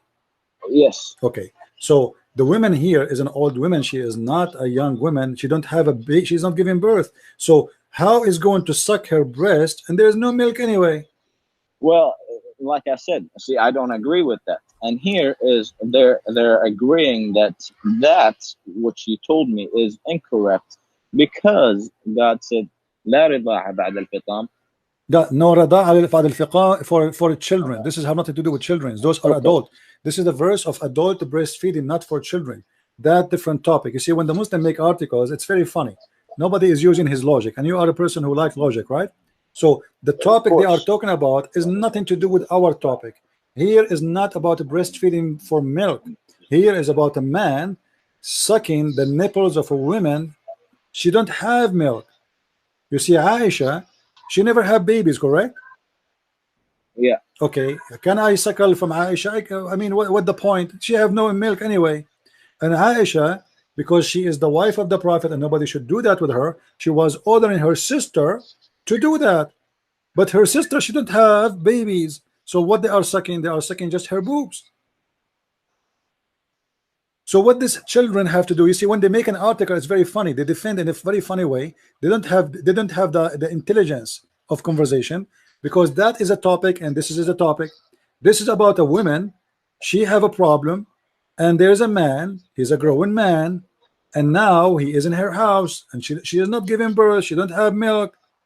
And الرضاعة من المجاعة, it's for someone who want to eat, drink. But this guy, this is not the purpose.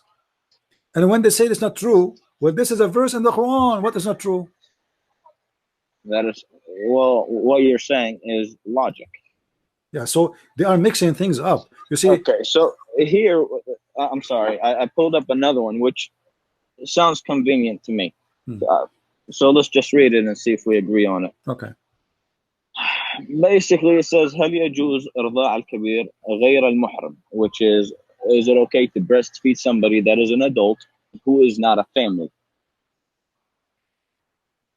So it says, first, الرضاع المحرم لا يتوقف عن مص اللبن من الثدي بل لو وضع في إناء وشرب منه الطفل كان ذلك رضعا معتبرا في قول جمهور العلماء. قال ابن قدامة رحمه الله قال الشافعي والصعود كالرضاع وكذلك الوجوه. My friend, again, Aziz, you can take your time, but this is about children, have nothing to do with our topic. They are still talking about feeding a child milk. That is not the topic. This is a man. I understand. Yeah, I understand. They are mixing things up. There's no connection between this and this. You see, as I told you, you can read the whole article. You will see that the Muslims went so far trying to defend Islam by fabricating stories have nothing to do with the story. This woman, she is a woman, and it's not a child who is in her house. It's a man, a growing man, and this man do not need to drink milk, do he? But this one is saying that he can drink the milk if it was first of all, go ahead. Rida'a is not a drinking. Rida'a is suckling. Rida'a, you can go to dictionary.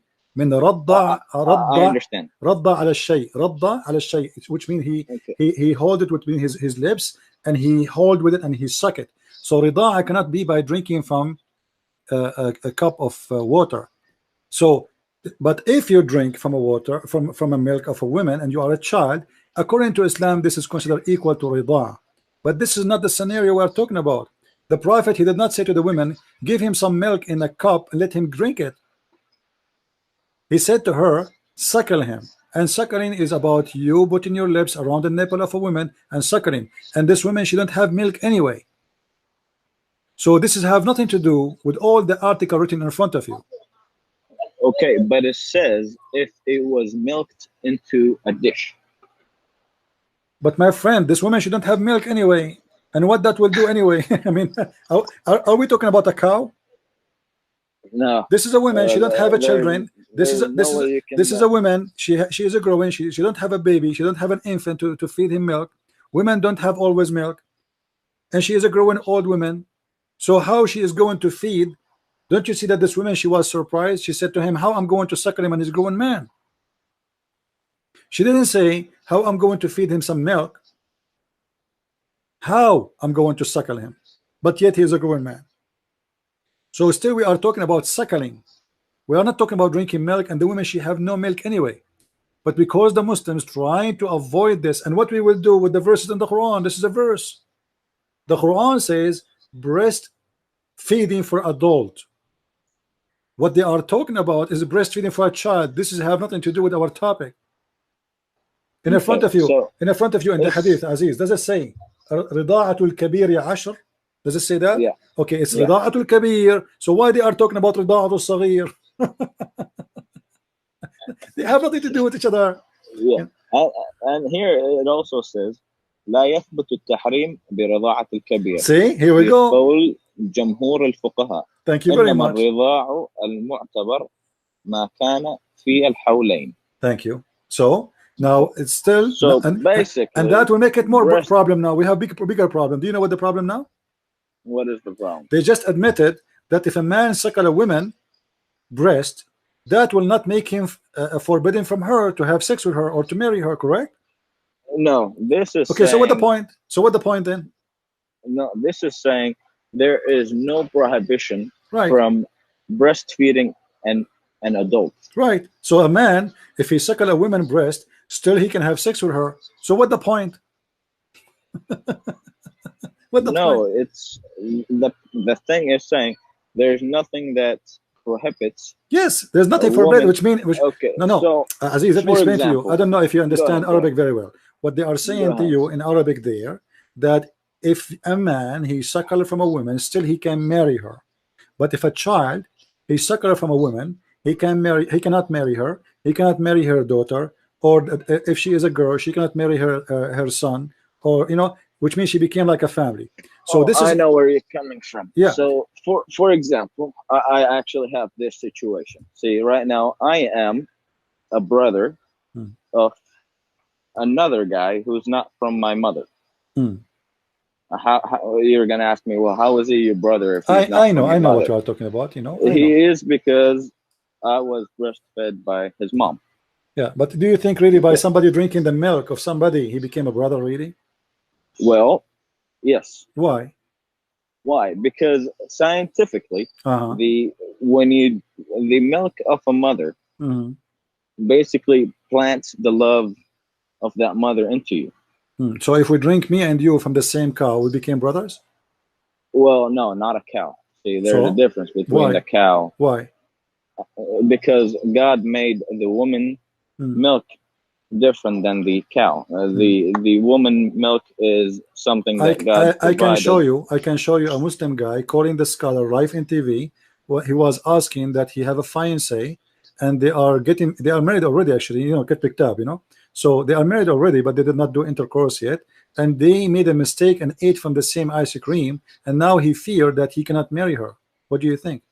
Well, I think that guy is just having some problems or complicated. Okay, so why you think it's logical? Come on, Aziz. So what is the difference really? It's saying to me that women, she put love. So what does that mean? I mean, I am not your brother anyway. If we drink the same milk, that is very silly. So if, for example, let's just say you and I were breastfed from the same woman. Yeah, and what that would do? Nothing. Nothing would do. Well, it's food. And I know, and she has her daughters, and they also got breastfed at the same time with us. When we grow up, we're gonna grow up together. Aren't you gonna feel like she's your sister? Okay, let me ask you. You as a Muslim, you are allowed to marry your cousin, correct? Not really. Who said that? Who said that? That is as the way I was taught. That is something that is not preferred to do. So it's not. Is it based on Islam or based on your family that told you it's not right? Basically, it's based on Islam. Oh, okay, so it's based on Islam. So basically, my dad believes, and my grandpa believes that marrying from somebody that is not from the family is better, because marrying from the family could cause problems. Yeah, but what the Quran says is the opposite. The Quran says it is lawful for you to marry the daughters. Lawful to marry your cousin, not your sister, not your brother. This is what I asked you. I said to you, so you cannot marry from someone just because she drank milk with you, but you are marrying a cousin who have your blood already. Well, the thing is, like I said, there's a difference between. Okay, so how does love is planted into your heart as a baby? How is it planted? What that have to do with the milk? Well, it's because it's from your mother. What if I take milk from a cow or a goat? She is a mother too. The mother, the goat is a mother. The goat, she don't have always milk. See, the thing is, you cannot compare a human to an animal. Why we cannot? Why we cannot? Why? Because God said that God said that the humans are not the same as animals. No, he said that animals are community like you, and they have even Quran. Don't you know that? Hold on. No, I actually know this one, but I just don't know the ayah. I just want to find the ayah. The Quran says, وَمَا مِن دَابَّةٍ فِي الْأَرْضِ وَلَا طَائِرٌ يَطِيرُ بِجَنَاحَيْهِ إِلَّا أُمَمٌ أَمْثَالُكُمْ مَا فَرَّطْنَا فِي الْكِتَابِ مِنْ شَيْءٍ. Animals are Muslims like you, and they are community. So what the difference between drinking the goat milk and drinking a woman goat milk? At the same time, we are going far away from our topic. How that if the man drink the women milk, even if there is milk, you just said that she is not forbidden for him still. So what the point? Well, like I said, the point is, if you don't agree with me on this, let's not take it religiously, and I hope you don't get offended. I would think that somebody is ridiculous when they're gonna marry somebody that they were breastfed from the same mother. Okay, I'm asking you now about your prophet. He ordered the women who have no milk anyway to give her breast to a man, and you are the one who did read for me that it says there this man is still lawful for her. So what the point? So what the point? What we did now? What we did by making this woman giving her breast to that man? What is the accomplishment? Yes, it's in there. Go ahead. That guy never came for his phone? No, no, he never did. Here. The thing that we were talking about was breastfeeding in adults, correct? Mm-hmm. So basically, when you're gonna be breastfed, you're a family. But you just said he's allowed still to have sex with her if he is a grown man. That the forbidden only is for children. This is what you say. What it says in front of you in the page. Okay, so what the point of having a woman giving her breast to a man? Well, that child, before he become an adult, this is not a child now. Already, well, he was a child, correct? But now he's a man. We're talking about a man. Yes. We're not talking about breastfeeding for a child. We're talking about the breastfeeding for adult. He is a man now. Yes. So what we will do if a woman she gave her breast to this man? What happened? Well, you do agree on me with when I said that the love gets planted when you are a child, not when you're an adult. Okay, so let us say that's fine, no problem. What about the man now? Our problem is the man. Well, the man was a child, and the love was already planted in him when he was a child. But the man, he did not suck the women when he was a child. He's asking her now, and then this man now is a grown man to give her boobs to him. He's not a child no more. He's a man. It's in front of you. Correct. The hadith. Okay, so what the point of giving a man the boobs of a woman? She don't even have milk, and she is a grown woman, and he is a grown man. Do you think really a man he suck the woman breast, he will behave? He will behave? Yeah. Do you think it's right for a woman to give her breast to a stranger? Do you think a woman she will not get excited and the man will not get excited? What's the point of this? This is a perverted behavior. What do you say, Aziz? I don't want to. Don't take anything I say to you personal, please. I respect you. Yeah, I'm not. Imagine me. Let us say about me. I don't want to make it about you, so you don't get offended. Imagine I'm a Muslim. Okay. I opened the door of my house and I found a man in the couch with my wife, and he is suckling her nipples. I said, "What are you doing?" She said to me, "My honey, the Prophet said, if a man he will enter the house, and this is the cable guy, I cannot let him enter without suckling my breast." Well, the thing is that man is not going to enter the house without a man in the house. Well, he is already in the house. As you see, this man, he is in the house. He lived there. Well, that guy grew up in that house. My friend, doesn't matter. The husband is unhappy for seeing a stranger in his house. Still, he is not her son.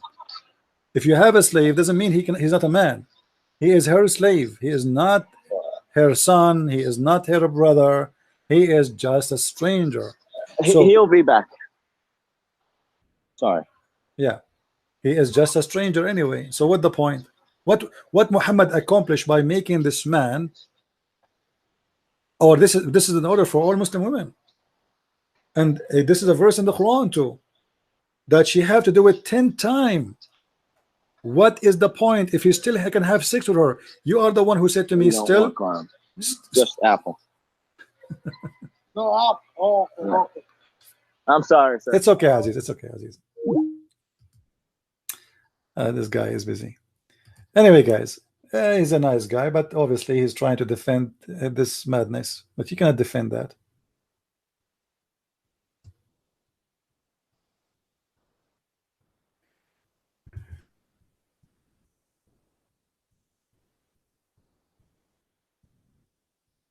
Thank you, Aziz, for calling.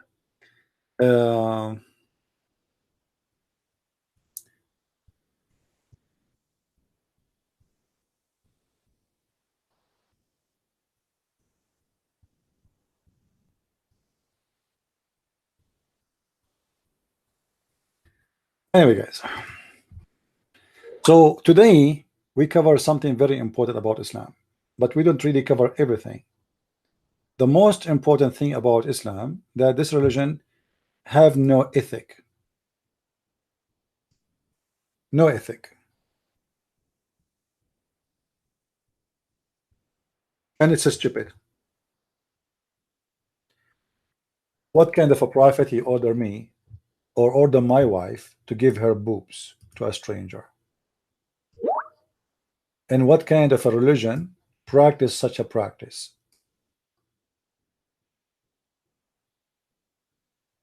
It doesn't make sense. And the funny that Mr. Aziz, he said he is the person who go by logic. But I am sure now he is like, what the heck is this?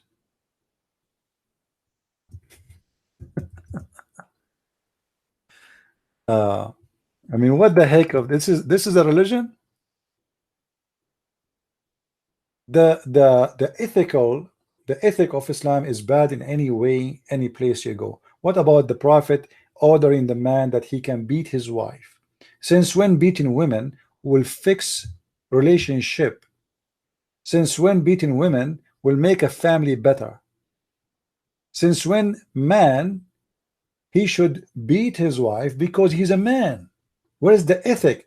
It is the opposite. A man should not harm a woman, for if he does, he's a coward. Do we agree, guys? A real man, he practice his muscles on a woman, he is a coward, he's a potato. So what kind of religion, the ethic of it, I can beat women, I have the right to jail them, I have the right to shout at them, I have the right even to force them to give their boobs to a stranger.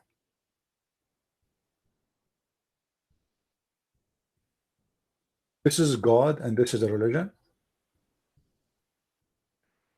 الرجال قوامون على النساء بما فضل الله بعضهم على بعض.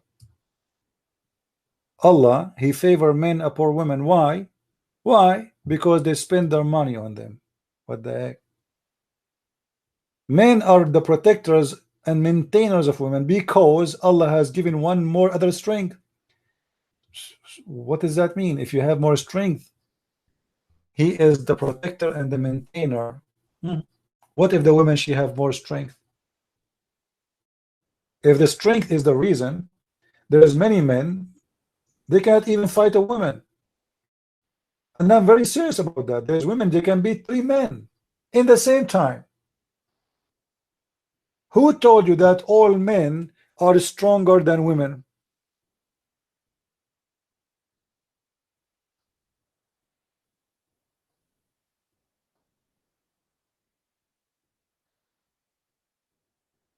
No, it's not the same said in the Bible. The Bible speak about the man he have a duty, not the man he can beat his wife. The man have a duty to provide to his family, not he have a duty to beat his wife. The head of the house in the Bible is the man, yes, but the head of the house too in the women in the Bible, she is the queen of the house. The Bible describe the head of the house is the church and Jesus. Jesus is the same as the husband, and the church is the same as the wife.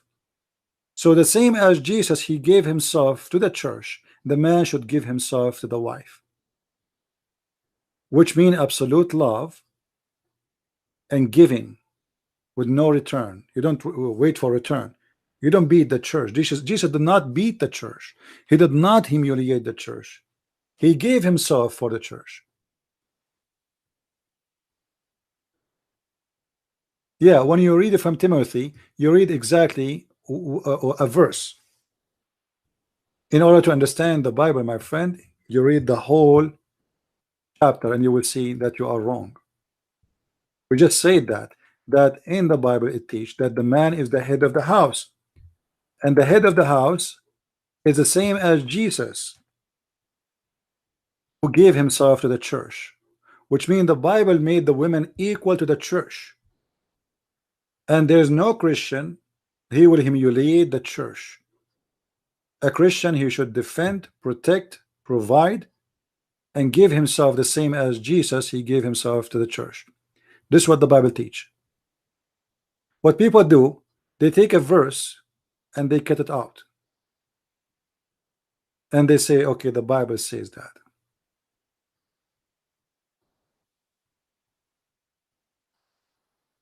We are talking about a person or God who speak of beating women, disrespecting them, jailing them, and Jesus never taught such a thing. Jesus taught us, even in the Old Testament, that when the man and the woman they get married, they become one, not two. So how we are one, but yet we are insulting each other?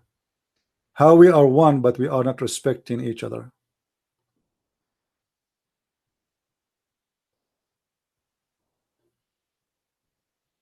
Show me where in the Bible, Mr. Animos, Jesus, he told the man that the woman, she should be beaten, as an example, or the wife, she should be treated like garbage.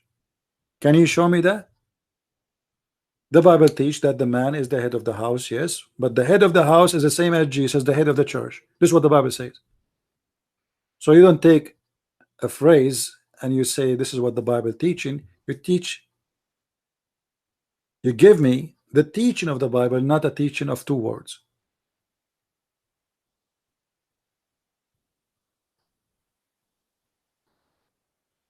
So the Quran and the religion of Islam is suffering badly from ethic. What about jailing them? You see, the Muslim in their translation, they put falsely the word first. Like you see here the word first. What first? There's no first and there's no next. The man, he can punish his wife by not having sex with her, but the woman, she cannot do the same. Can the Muslim women do the same?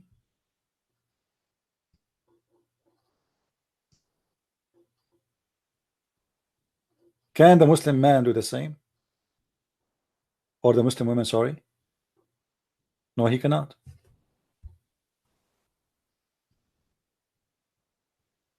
As simple as that. And you see, like when somebody guy, this person in the text, he posts for you a verse, but he will not post what the chapter is saying, because this is how people, they play games. I am challenging him. He keeps saying to me that the Bible says the man is the head of the women. So we said that already, and we gave you what the Bible says. The man is the head of the house, not the head of the women, which means he's the head of the family. That's what the Bible teach. However, the same as Jesus is the head of the church, and he gave himself to the church, this is how the man, he gave himself to his wife. So the man is the head of the house. That does not mean the woman is the tail of the house.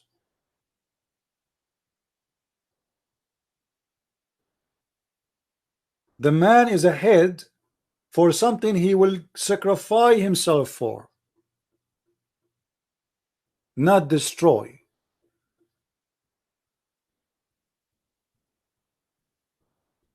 And there's a huge difference.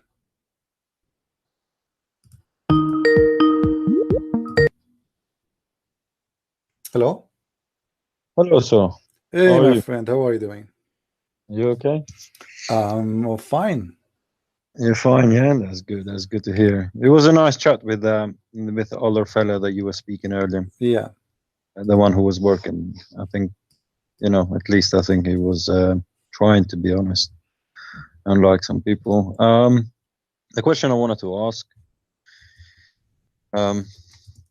basically, let's pretend that I am a Muslimah and I simply just want to divorce my husband and don't have proof of him cheating or anything. What are the reasons that a Muslim woman can divorce her husband, and how does she need to go through it?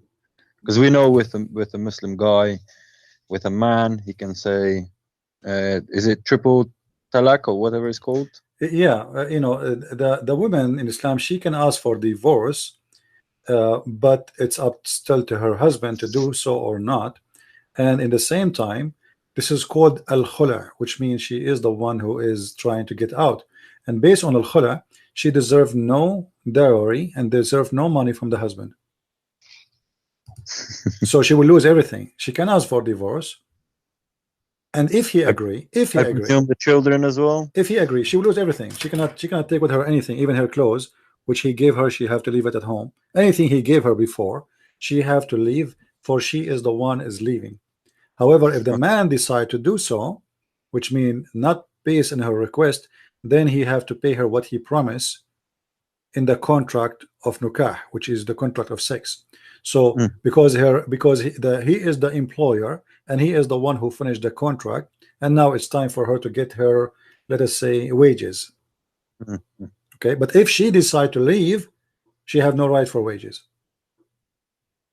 Okay. Yeah, she can. But and then even though if she asks for divorce, she can leave. Sorry. Yeah. She can leave for any reasons she wants, right? She can if he approve it anyway. At the end of the day, he have to approve. He have to agree. Oh, he has to agree. Oh yeah, let's No, say, let's say the husband. No. If you don't the want, husband is nasty and he doesn't want to agree. Today, the woman woman doesn't have the proof to prove anything. It really just doesn't like this man. She cannot. How can she divorce him? She cannot. She cannot. She cannot. But in modern court, in some Islamic countries, like I heard that in Egypt now, they made a new law where the woman, she can ask for divorce because the violence is increasing, and women, they are committing suicide or stuff like this. So they come with a solution saying that women, she can ask, but even if the husband did not agree, if she can prove that he is beating her like to almost to death, like not a normal beat. Yeah, she been taken to hospital and she have a report that almost she died, or he is doing like torture, like burning her skin by some crazy men. They hit some metal and they touch her, or a knife, or they have a sexual madness fantasy where they hurt the women during that. So if she can prove such a thing, she can get a divorce. But normally, if the divorce is just because she don't want him no more, she have to give up all her rights, and he have to agree. Then she can get her divorce. Yeah. No, I've watched something.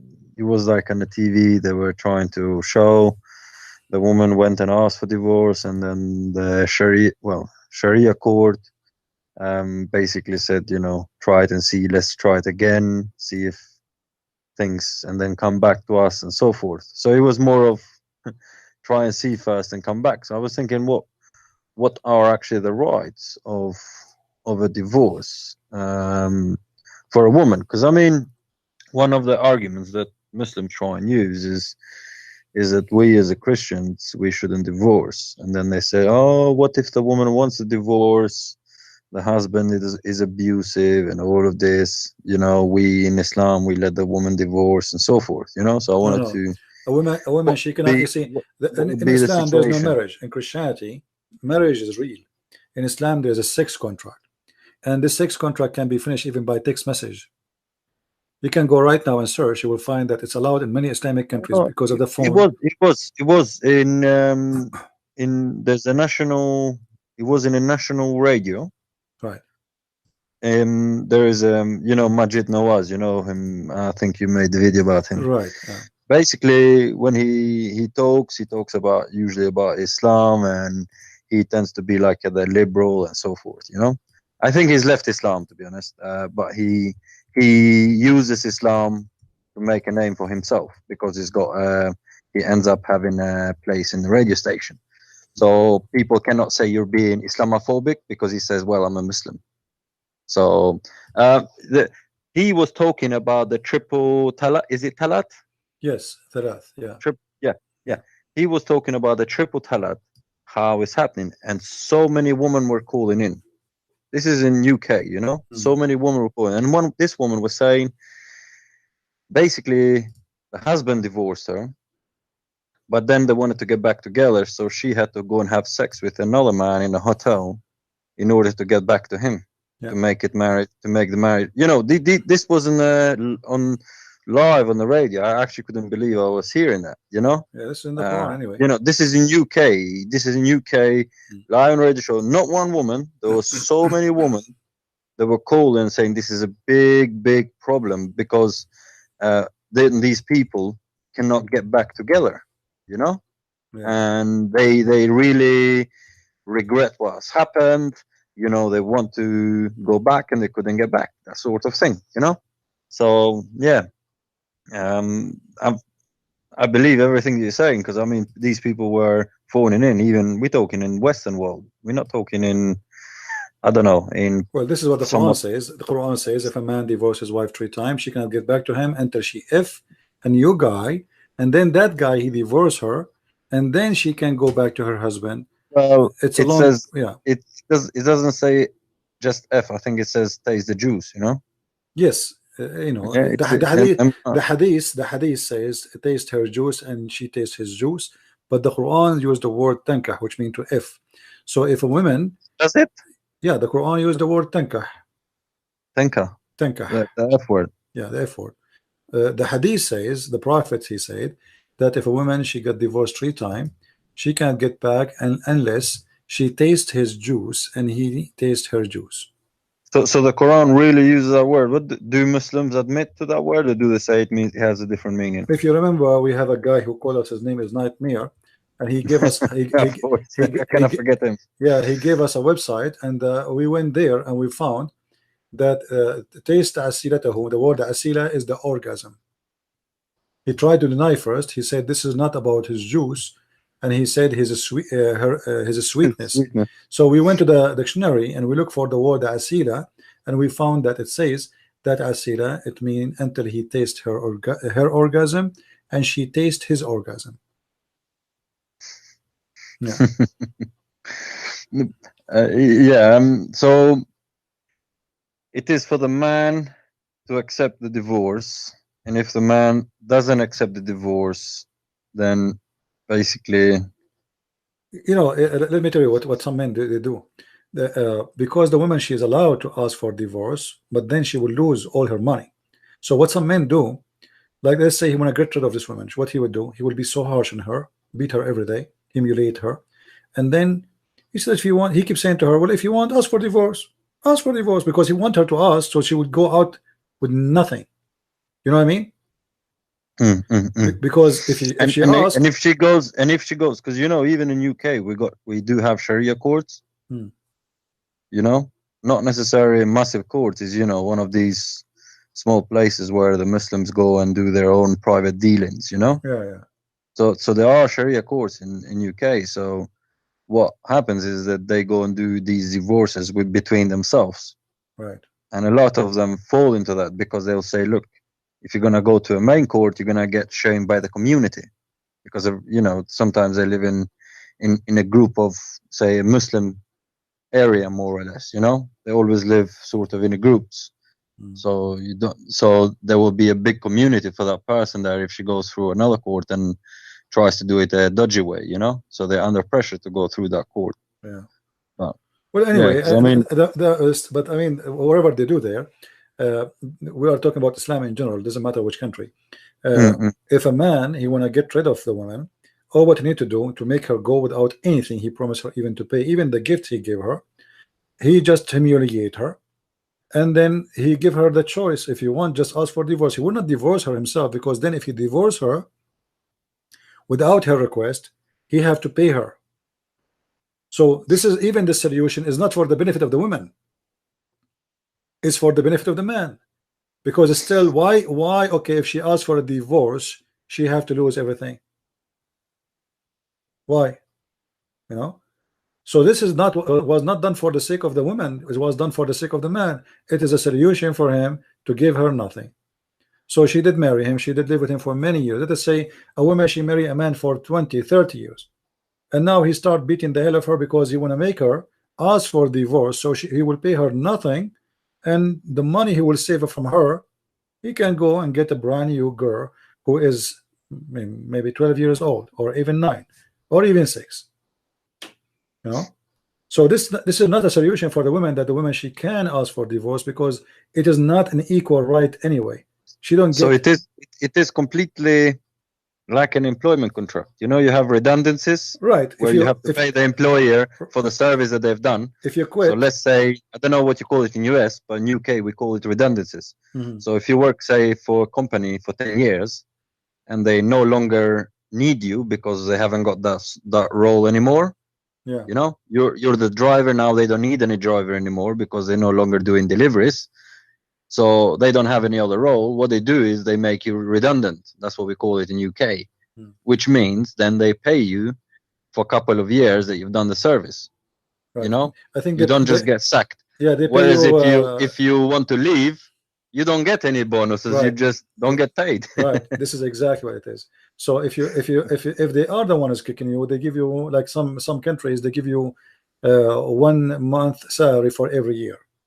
Yeah. You know? In UK they do that. 1 month is 1 month or 1 week or something like that. Yeah, 1 month salary for every year. So let's say if you work for 20 years, then we give you salaries of 20 years a month. And in UK, if you are over 55 years and somebody does, makes you redundant, they have to pay you all the pension up to the age of pension age, which could be 67, 65, 67. Yeah. Well, so, the poor Muslim woman, she will lose everything, and she will be, and even I know a story of a guy. This is a long time when I was like a very young in a teenage. There's a guy. He's a Bedouin, and he did not show up to the school, etc. We walked and talked together. We are, he's in our classroom. So I told him, "Hey, Muhammad, what happened? Where you been, man?" He said, "Man, it's a long story. My dad, he divorced my mother, and his mother is an old woman now. He said we were looking for her for a place to live, to stay, and the dowry he paid her is not enough to buy a TV. So what happened? This woman, she did marry him, let us say 30 years ago, and let us say at that time he promised her $300, but at that time $300 can buy a big farm. If he divorced her, the contract they write down that if I divorce you, let's say let's use the currency of Iraq. Before they do have to disclose all their income and everything and do like a proper contract, because I think not income. Some of your listeners, your listeners don't. No, not income. This whole contract about the money that is there. I think. Yeah, this is not income. He signed a contract saying I will pay you a down payment, etc. for now, and then if I divorce you, you will receive a final payment of etc. And this has to be done in a proper Muslim wedding. Yes, and before the marriage. So there has to be a buy contract and exit contract. Yes, the exit contract is the most important for the Muslim women. This is why they ask now, in order to make it very hard for the Muslim man to get rid of them when they get old. They ask for a very high number as a protection. So if you divorce me, okay, I want $500,000. Now, if this guy he signed such a thing, he's in trouble. But what he will do, as I told you, there's a solution. Okay, if I divorce you, you will get 500,000. But what if I make you divorce me? You get nothing. So he beat her every day. He humiliate her every day. He can spit at her. He can do whatever he wants every day. What she can do about it? In Islamic countries, most of them, if the man he don't leave marks in the body to the point is breaking bones, or even if he have marks like a blue in the skin, it's okay. But if the marks is the kind will cause like a permanent damage, which is going to be for maybe many months, or he broke his bones, then she can ask for divorce and get her money. But if just normal beating, he's fine. The Quran says you can beat them. If he's spitting at her, beating her, slapping her, even little slaps is enough. Right. They don't have to. You don't have to break somebody to break your bones. You know, when somebody keeps slapping you, even that is enough, and you don't have to leave marks. Even these little slaps. Imagine you spit at her every day, from the morning at the night. I mean, she will leave. She will leave. She want to go. It's like it's going to be her life like hell. She will be like a dog in the house. He can humiliate her, and he have full control. You see, in the Middle East and Islamic countries, if a woman she leave the door of the house without permission of the husband, he can call literally the police for her, and she will become wanted officially. The police will announce her name as a wanted criminal. So if the police found her in any airport, any train station, any bus, anywhere, she will be arrested immediately, and she will be taken for her husband. So it's like an app, like the iPhone. Find my key, find my wife, sort of thing. Yeah. Yeah, find her and bring her here. This is, they call it, this is in Islam they call it Baytul Ta, the house of obedience. So the man, let us say you came back home and you find your wife, she have a letter says I'm gone, bye bye. What you do as a Muslim man, you call the police and you give them her name. You say, I am the husband of etc.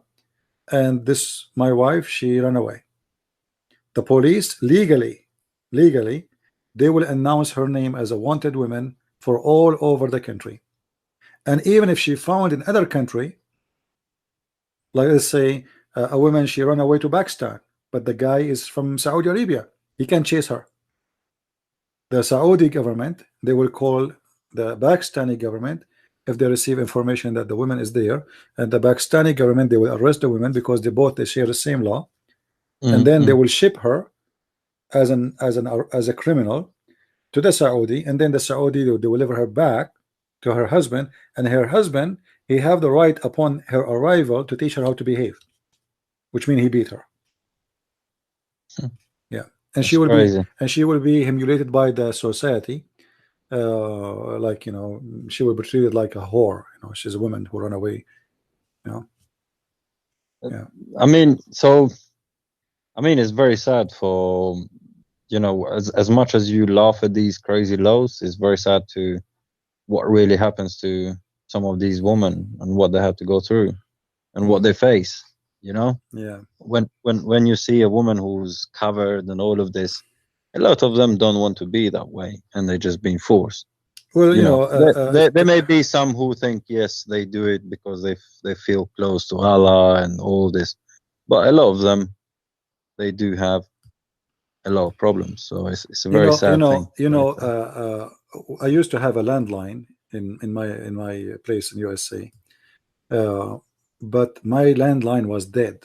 I mean, nobody called me. You know, I have few people know me, but when I was in the Middle East, if you have a phone line and you are single, your phone will never sleep. I'm talking about the old days when there's no smartphone yet, etc. It's only landline. I know. And then people ring what's called a lucky number. Just ring a number. They call if the guy is mostly either if a male is calling to find a female or female calling to find a, so whoever, like, who is your luck. So you call and you are a girl and the guy who answered there. They did exactly that on my country. Yeah. Even now I think they're still doing it. But they did that a few years ago. It was very big. People just calling randomly, you know, and just and she whispers. She says, "I cannot speak loud because my husband is here." Oh, okay. No. So because the house is like a jail, so those women, they try to find any exit. They are jailed at home. Like now, I don't want to be rude and show you what they do in their houses. Like, go now to any app. Any website, go and see in YouTube, type the word Ma'laya, and you will find what Muslim women do inside their houses. It's crazy. And internet now gave them a very huge door. And now, like, you see a lot of change happening in Islamic countries. Islamic countries are not the same as before anymore. You know, they are seeking women. They are seeking freedom, which is extreme. It's not normal no more. Because, you know, when you put a person in jail for a long time and then suddenly you open the door, you lose credibility as a man. Yeah, he don't act. Yeah, he don't act. So the man have lost credibility. I don't know if you ever have a dog. If you have a dog and you never let him go out, and then suddenly you open the door. I've kept somebody's dog before, so I know. Open the door, he will go crazy. He will run like crazy. He's not even maintaining his feet. Like, his feet is going like, you know, because he is so excited. Finally, he's out. To be out. This is exactly what happened to those people. So when they go abroad, when they get their chance to do things, they do it in an extreme way. If you go, they go crazy. They will jump on the man, and I know. Men and women doesn't matter. By the way, even the Muslim man, when he go abroad, if he is not used to go abroad, he don't act normally. Like if you go in the month of Ramadan, like in any country in Asia, like example in Philippines, I was there. And you will see in the month of Ramadan how all the restaurants are busy, but the Muslims are not in the restaurants. The Muslims are in the bars. Any bar have a restaurant bar, whereas you can find prostitution. Like, I remember there's like a square, and there's like a coffee shop, there's restaurants, and there is the bar who have it's like a resto bar. There's a restaurant and bar in the same time, where there's a lot of prostitute. They come to hunt for foreigners. You will find 90% of those who they are outside and inside in this bar are Muslims, and most of them, they are coming from Saudi Arabia. You see, the more freedom people have, the more they do those stupid things. As an example, it's more dangerous. Let me tell you. I mean, I come from a communist country, so people were in a communist like North Korea now. Basically, you don't. When we first got like a remote control to turn on a TV, which was probably casual here.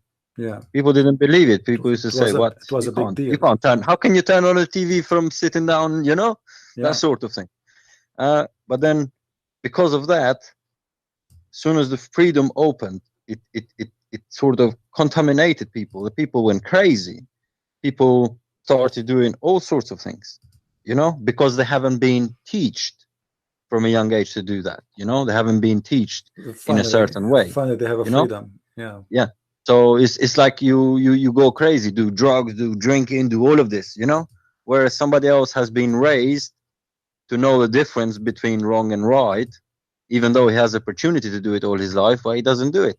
So I've experienced that sort of thing. So I've seen that sort of thing. I know what it is. So I fully understand what you're saying, because these women, especially a lot of them, if they been beaten or I mean, I've met women like that, like Turkish. It's very normal, by the way, to happen to everybody.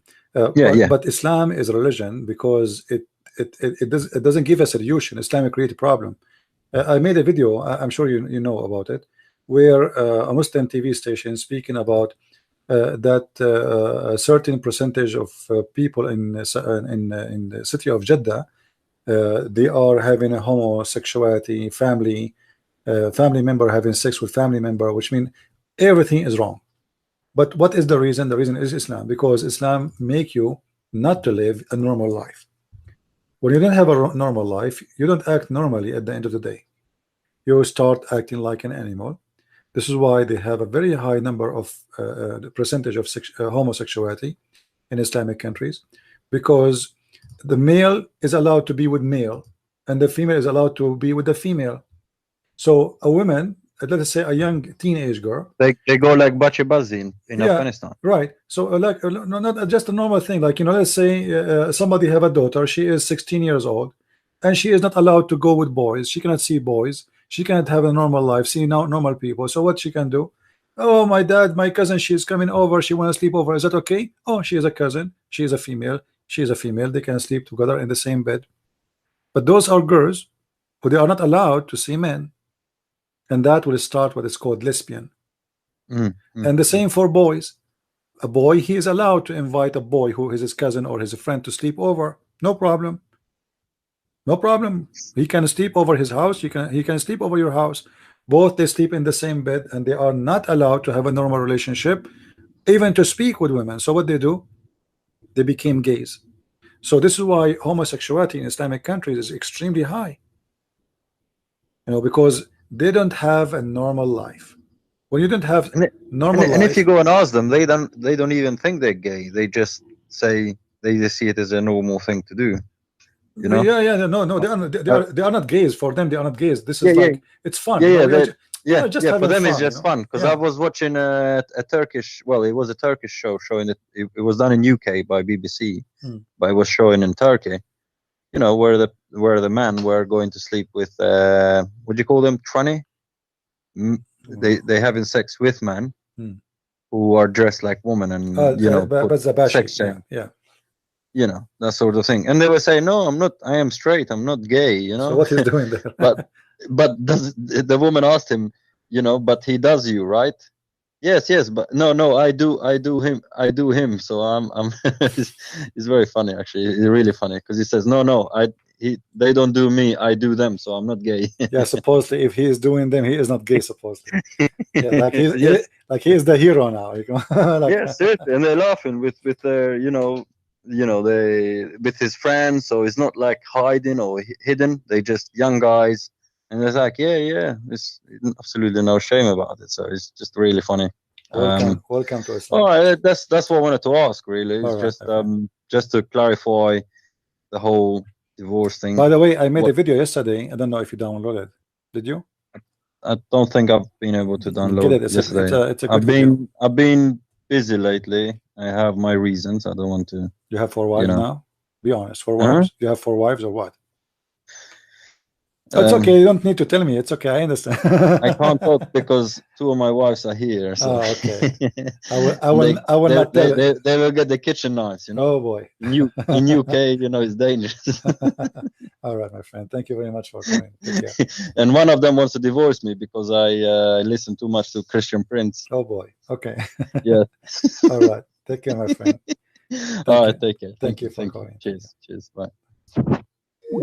All right. Today we cover some of the bad ethic of Islam and why Allah cannot be God.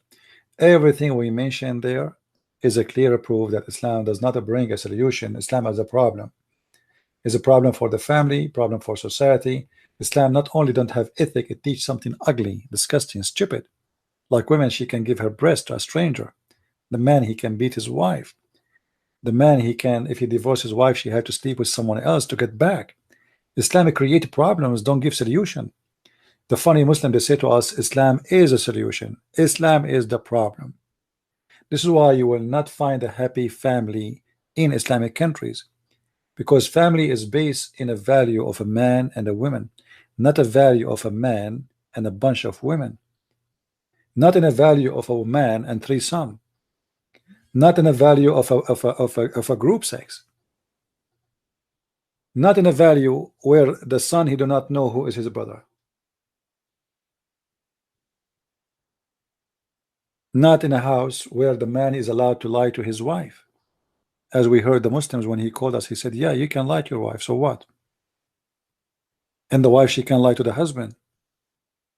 The ethic is one of the biggest problem. And now we are just talking about general ethic in Islam. We did not talk about the ethic of Muhammad, which is very filthy. From forcing his son to give his wife to him, to having sex with the children like Aisha, and that affects the Islamic society, because now Muslims, they have no limit of how young the girl she can be, yet she is a sexual target.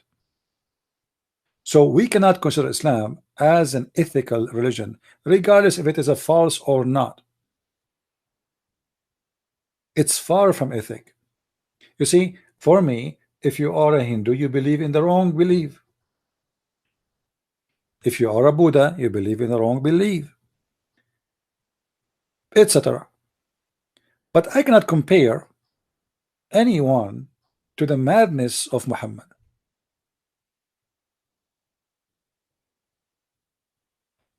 Where women, she became a sex toy. A children's became sex toy. Even the promise of God in heaven, even his heaven is not ethical. Have you ever heard of heaven? Have nothing there but a bunch of naked people having sex non-stop. Even heaven became dirty. When a prophet, he promised his followers that he will have an orgasm of 70 years. Did we ask ourselves, where is the ethic? What 70 years mean? Having sex with who? The Muslim will say to you with his wife, but he don't know his wife. Those are women are made for sex. This is not a wife. This is a sex toy. What is the ethic of wife? The ethic of having a wife and husband. You see, the Muslim, the funny about them, they say to you, we believe in the story of Adam and Eve. Okay, so why God created Adam and Eve, not Adam and Eve's? Why in the case of Islam only, Adam and Eve became Adam and Eve's?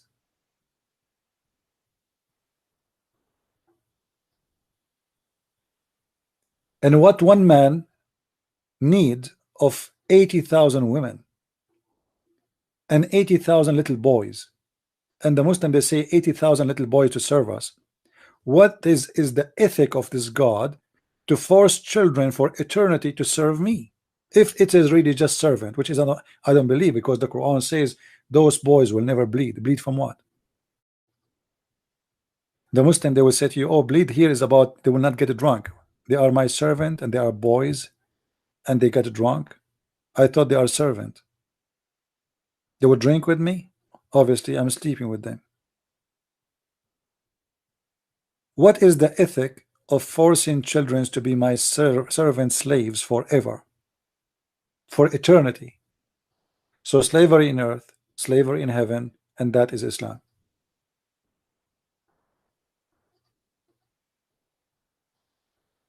And even the Quran promise that those women in heaven, they will be restrained in their tents, so they can't even see outside. Yes, they are in heaven, but they are in the tent. Why? Because they are made for sex. This is their job, is to be in the bed, not to be outside. That's your job. Allah, He made the women in the heaven for sex. And those women, according to Muhammad, they are the kind, because Muhammad and the Arab, they are obsessed with the white color. So he promised them those women, you can see the marrow of their bones, which means they are very white to the point you can see through, as you see in the front of your eyes. Even the ethic of a beauty is not there, because this is a racist promise to the point he is favoring the white women, and this woman, she is extremely white to the point we can see through her bones. What is the ethic of that? And why this woman, she look like a jellyfish? Because Muhammad is giving an extreme false promise that, okay, you are an Arab and you like white women, guess what? Those women are so white to the point you can see through their marrow, the marrow of their bones. What kind of God and what kind of ethic he provide with such a promise? And not to forget to mention how ugly it is to have a woman, you can see her as if you are an X-ray machine, because this is exactly what he's saying. You can see through the marrows of her bones. This is a stupid promise, stupid mentality, and a madness. Just to give you an idea what that X-ray women look like, let me show you.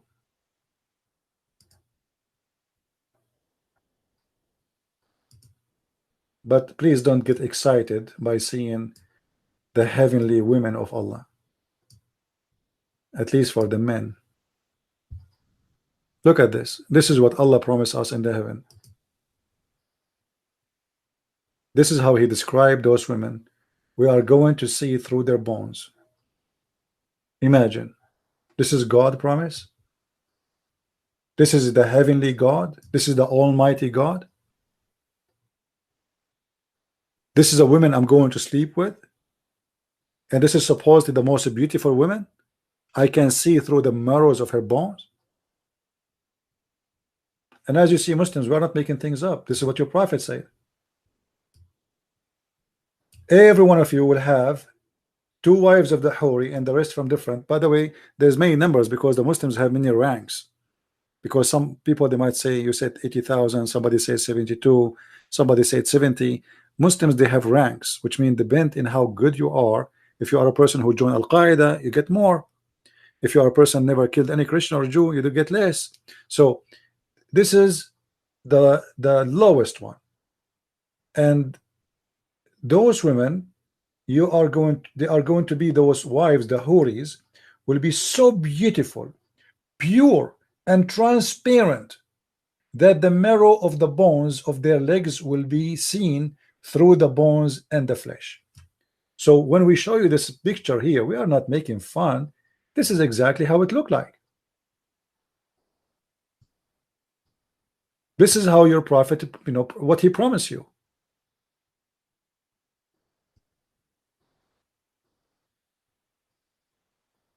And I'm going to take off this picture because I can tell that some men are misbehaving here.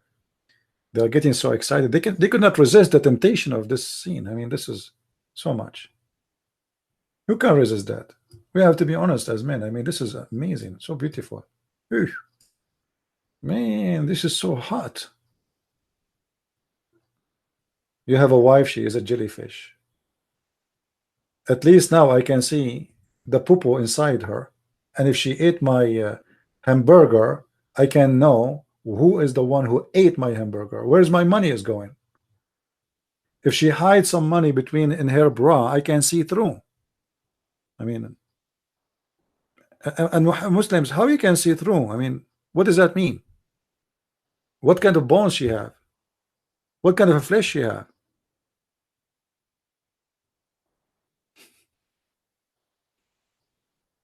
I mean, this guy is madly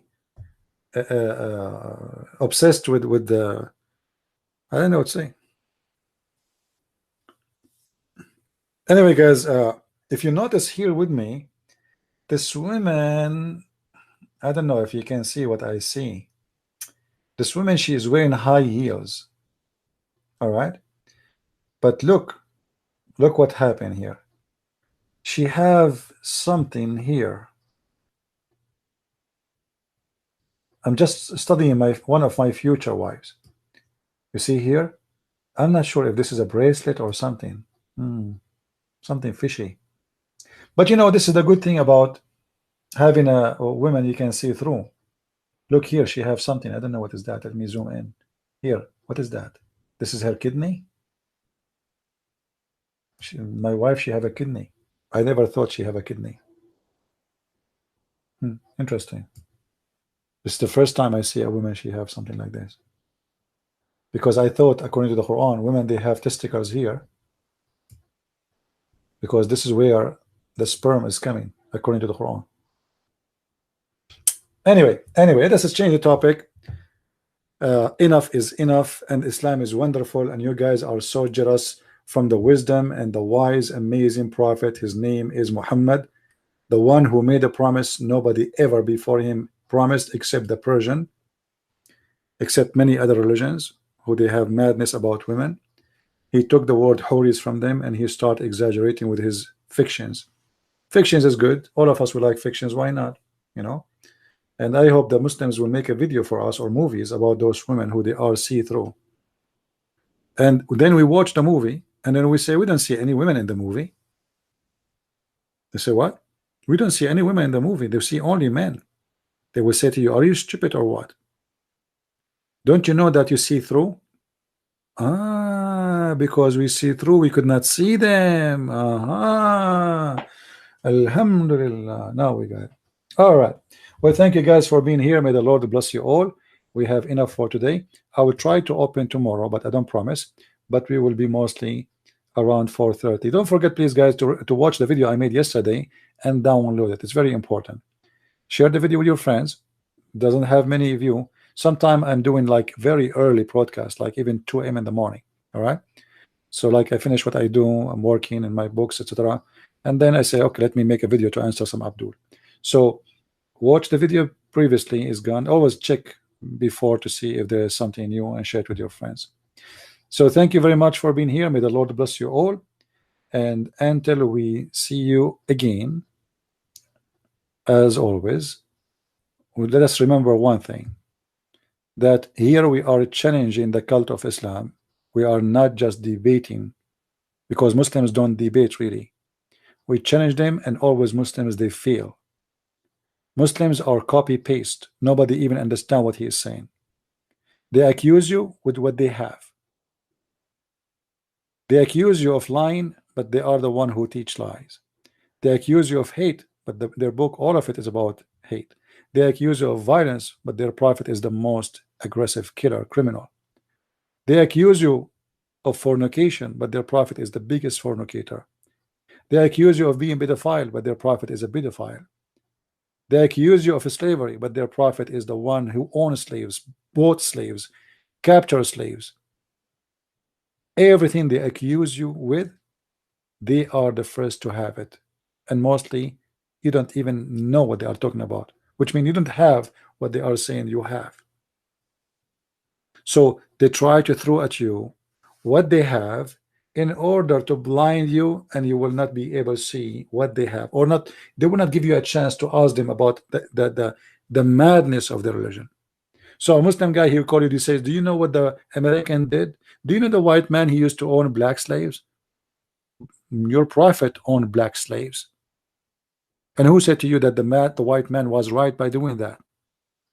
But we have a prophet of God who claimed to be he is from God, and he owned a slave. He is, I can name for you many of them. The most famous one is Bilal. Muhammad, he died, and Bilal is still a slave. Muhammad never freed him. This religion is the kind where, in order not to answer you, I will ask you. This is their strategy. I will ask you before you finish your question, or let's say before you finish your answering my question, I will ask you second question, so you will not have time to ask me. This is how Muslims try to avoid Islam being exposed, but it doesn't work with us. This is why we invite you all to invite your friends always. Join us and be part of this conversation, and feel free anytime you'd like to call me. Everybody is welcome. Usually when we start our program, we welcome Muslims first, but if there is no Muslims, then Christians are welcome to call, or even from other belief. Thank you for being here. May the Lord bless you. Christ is Lord. Islam is false. Amen to that, and see you soon again. Bye-bye.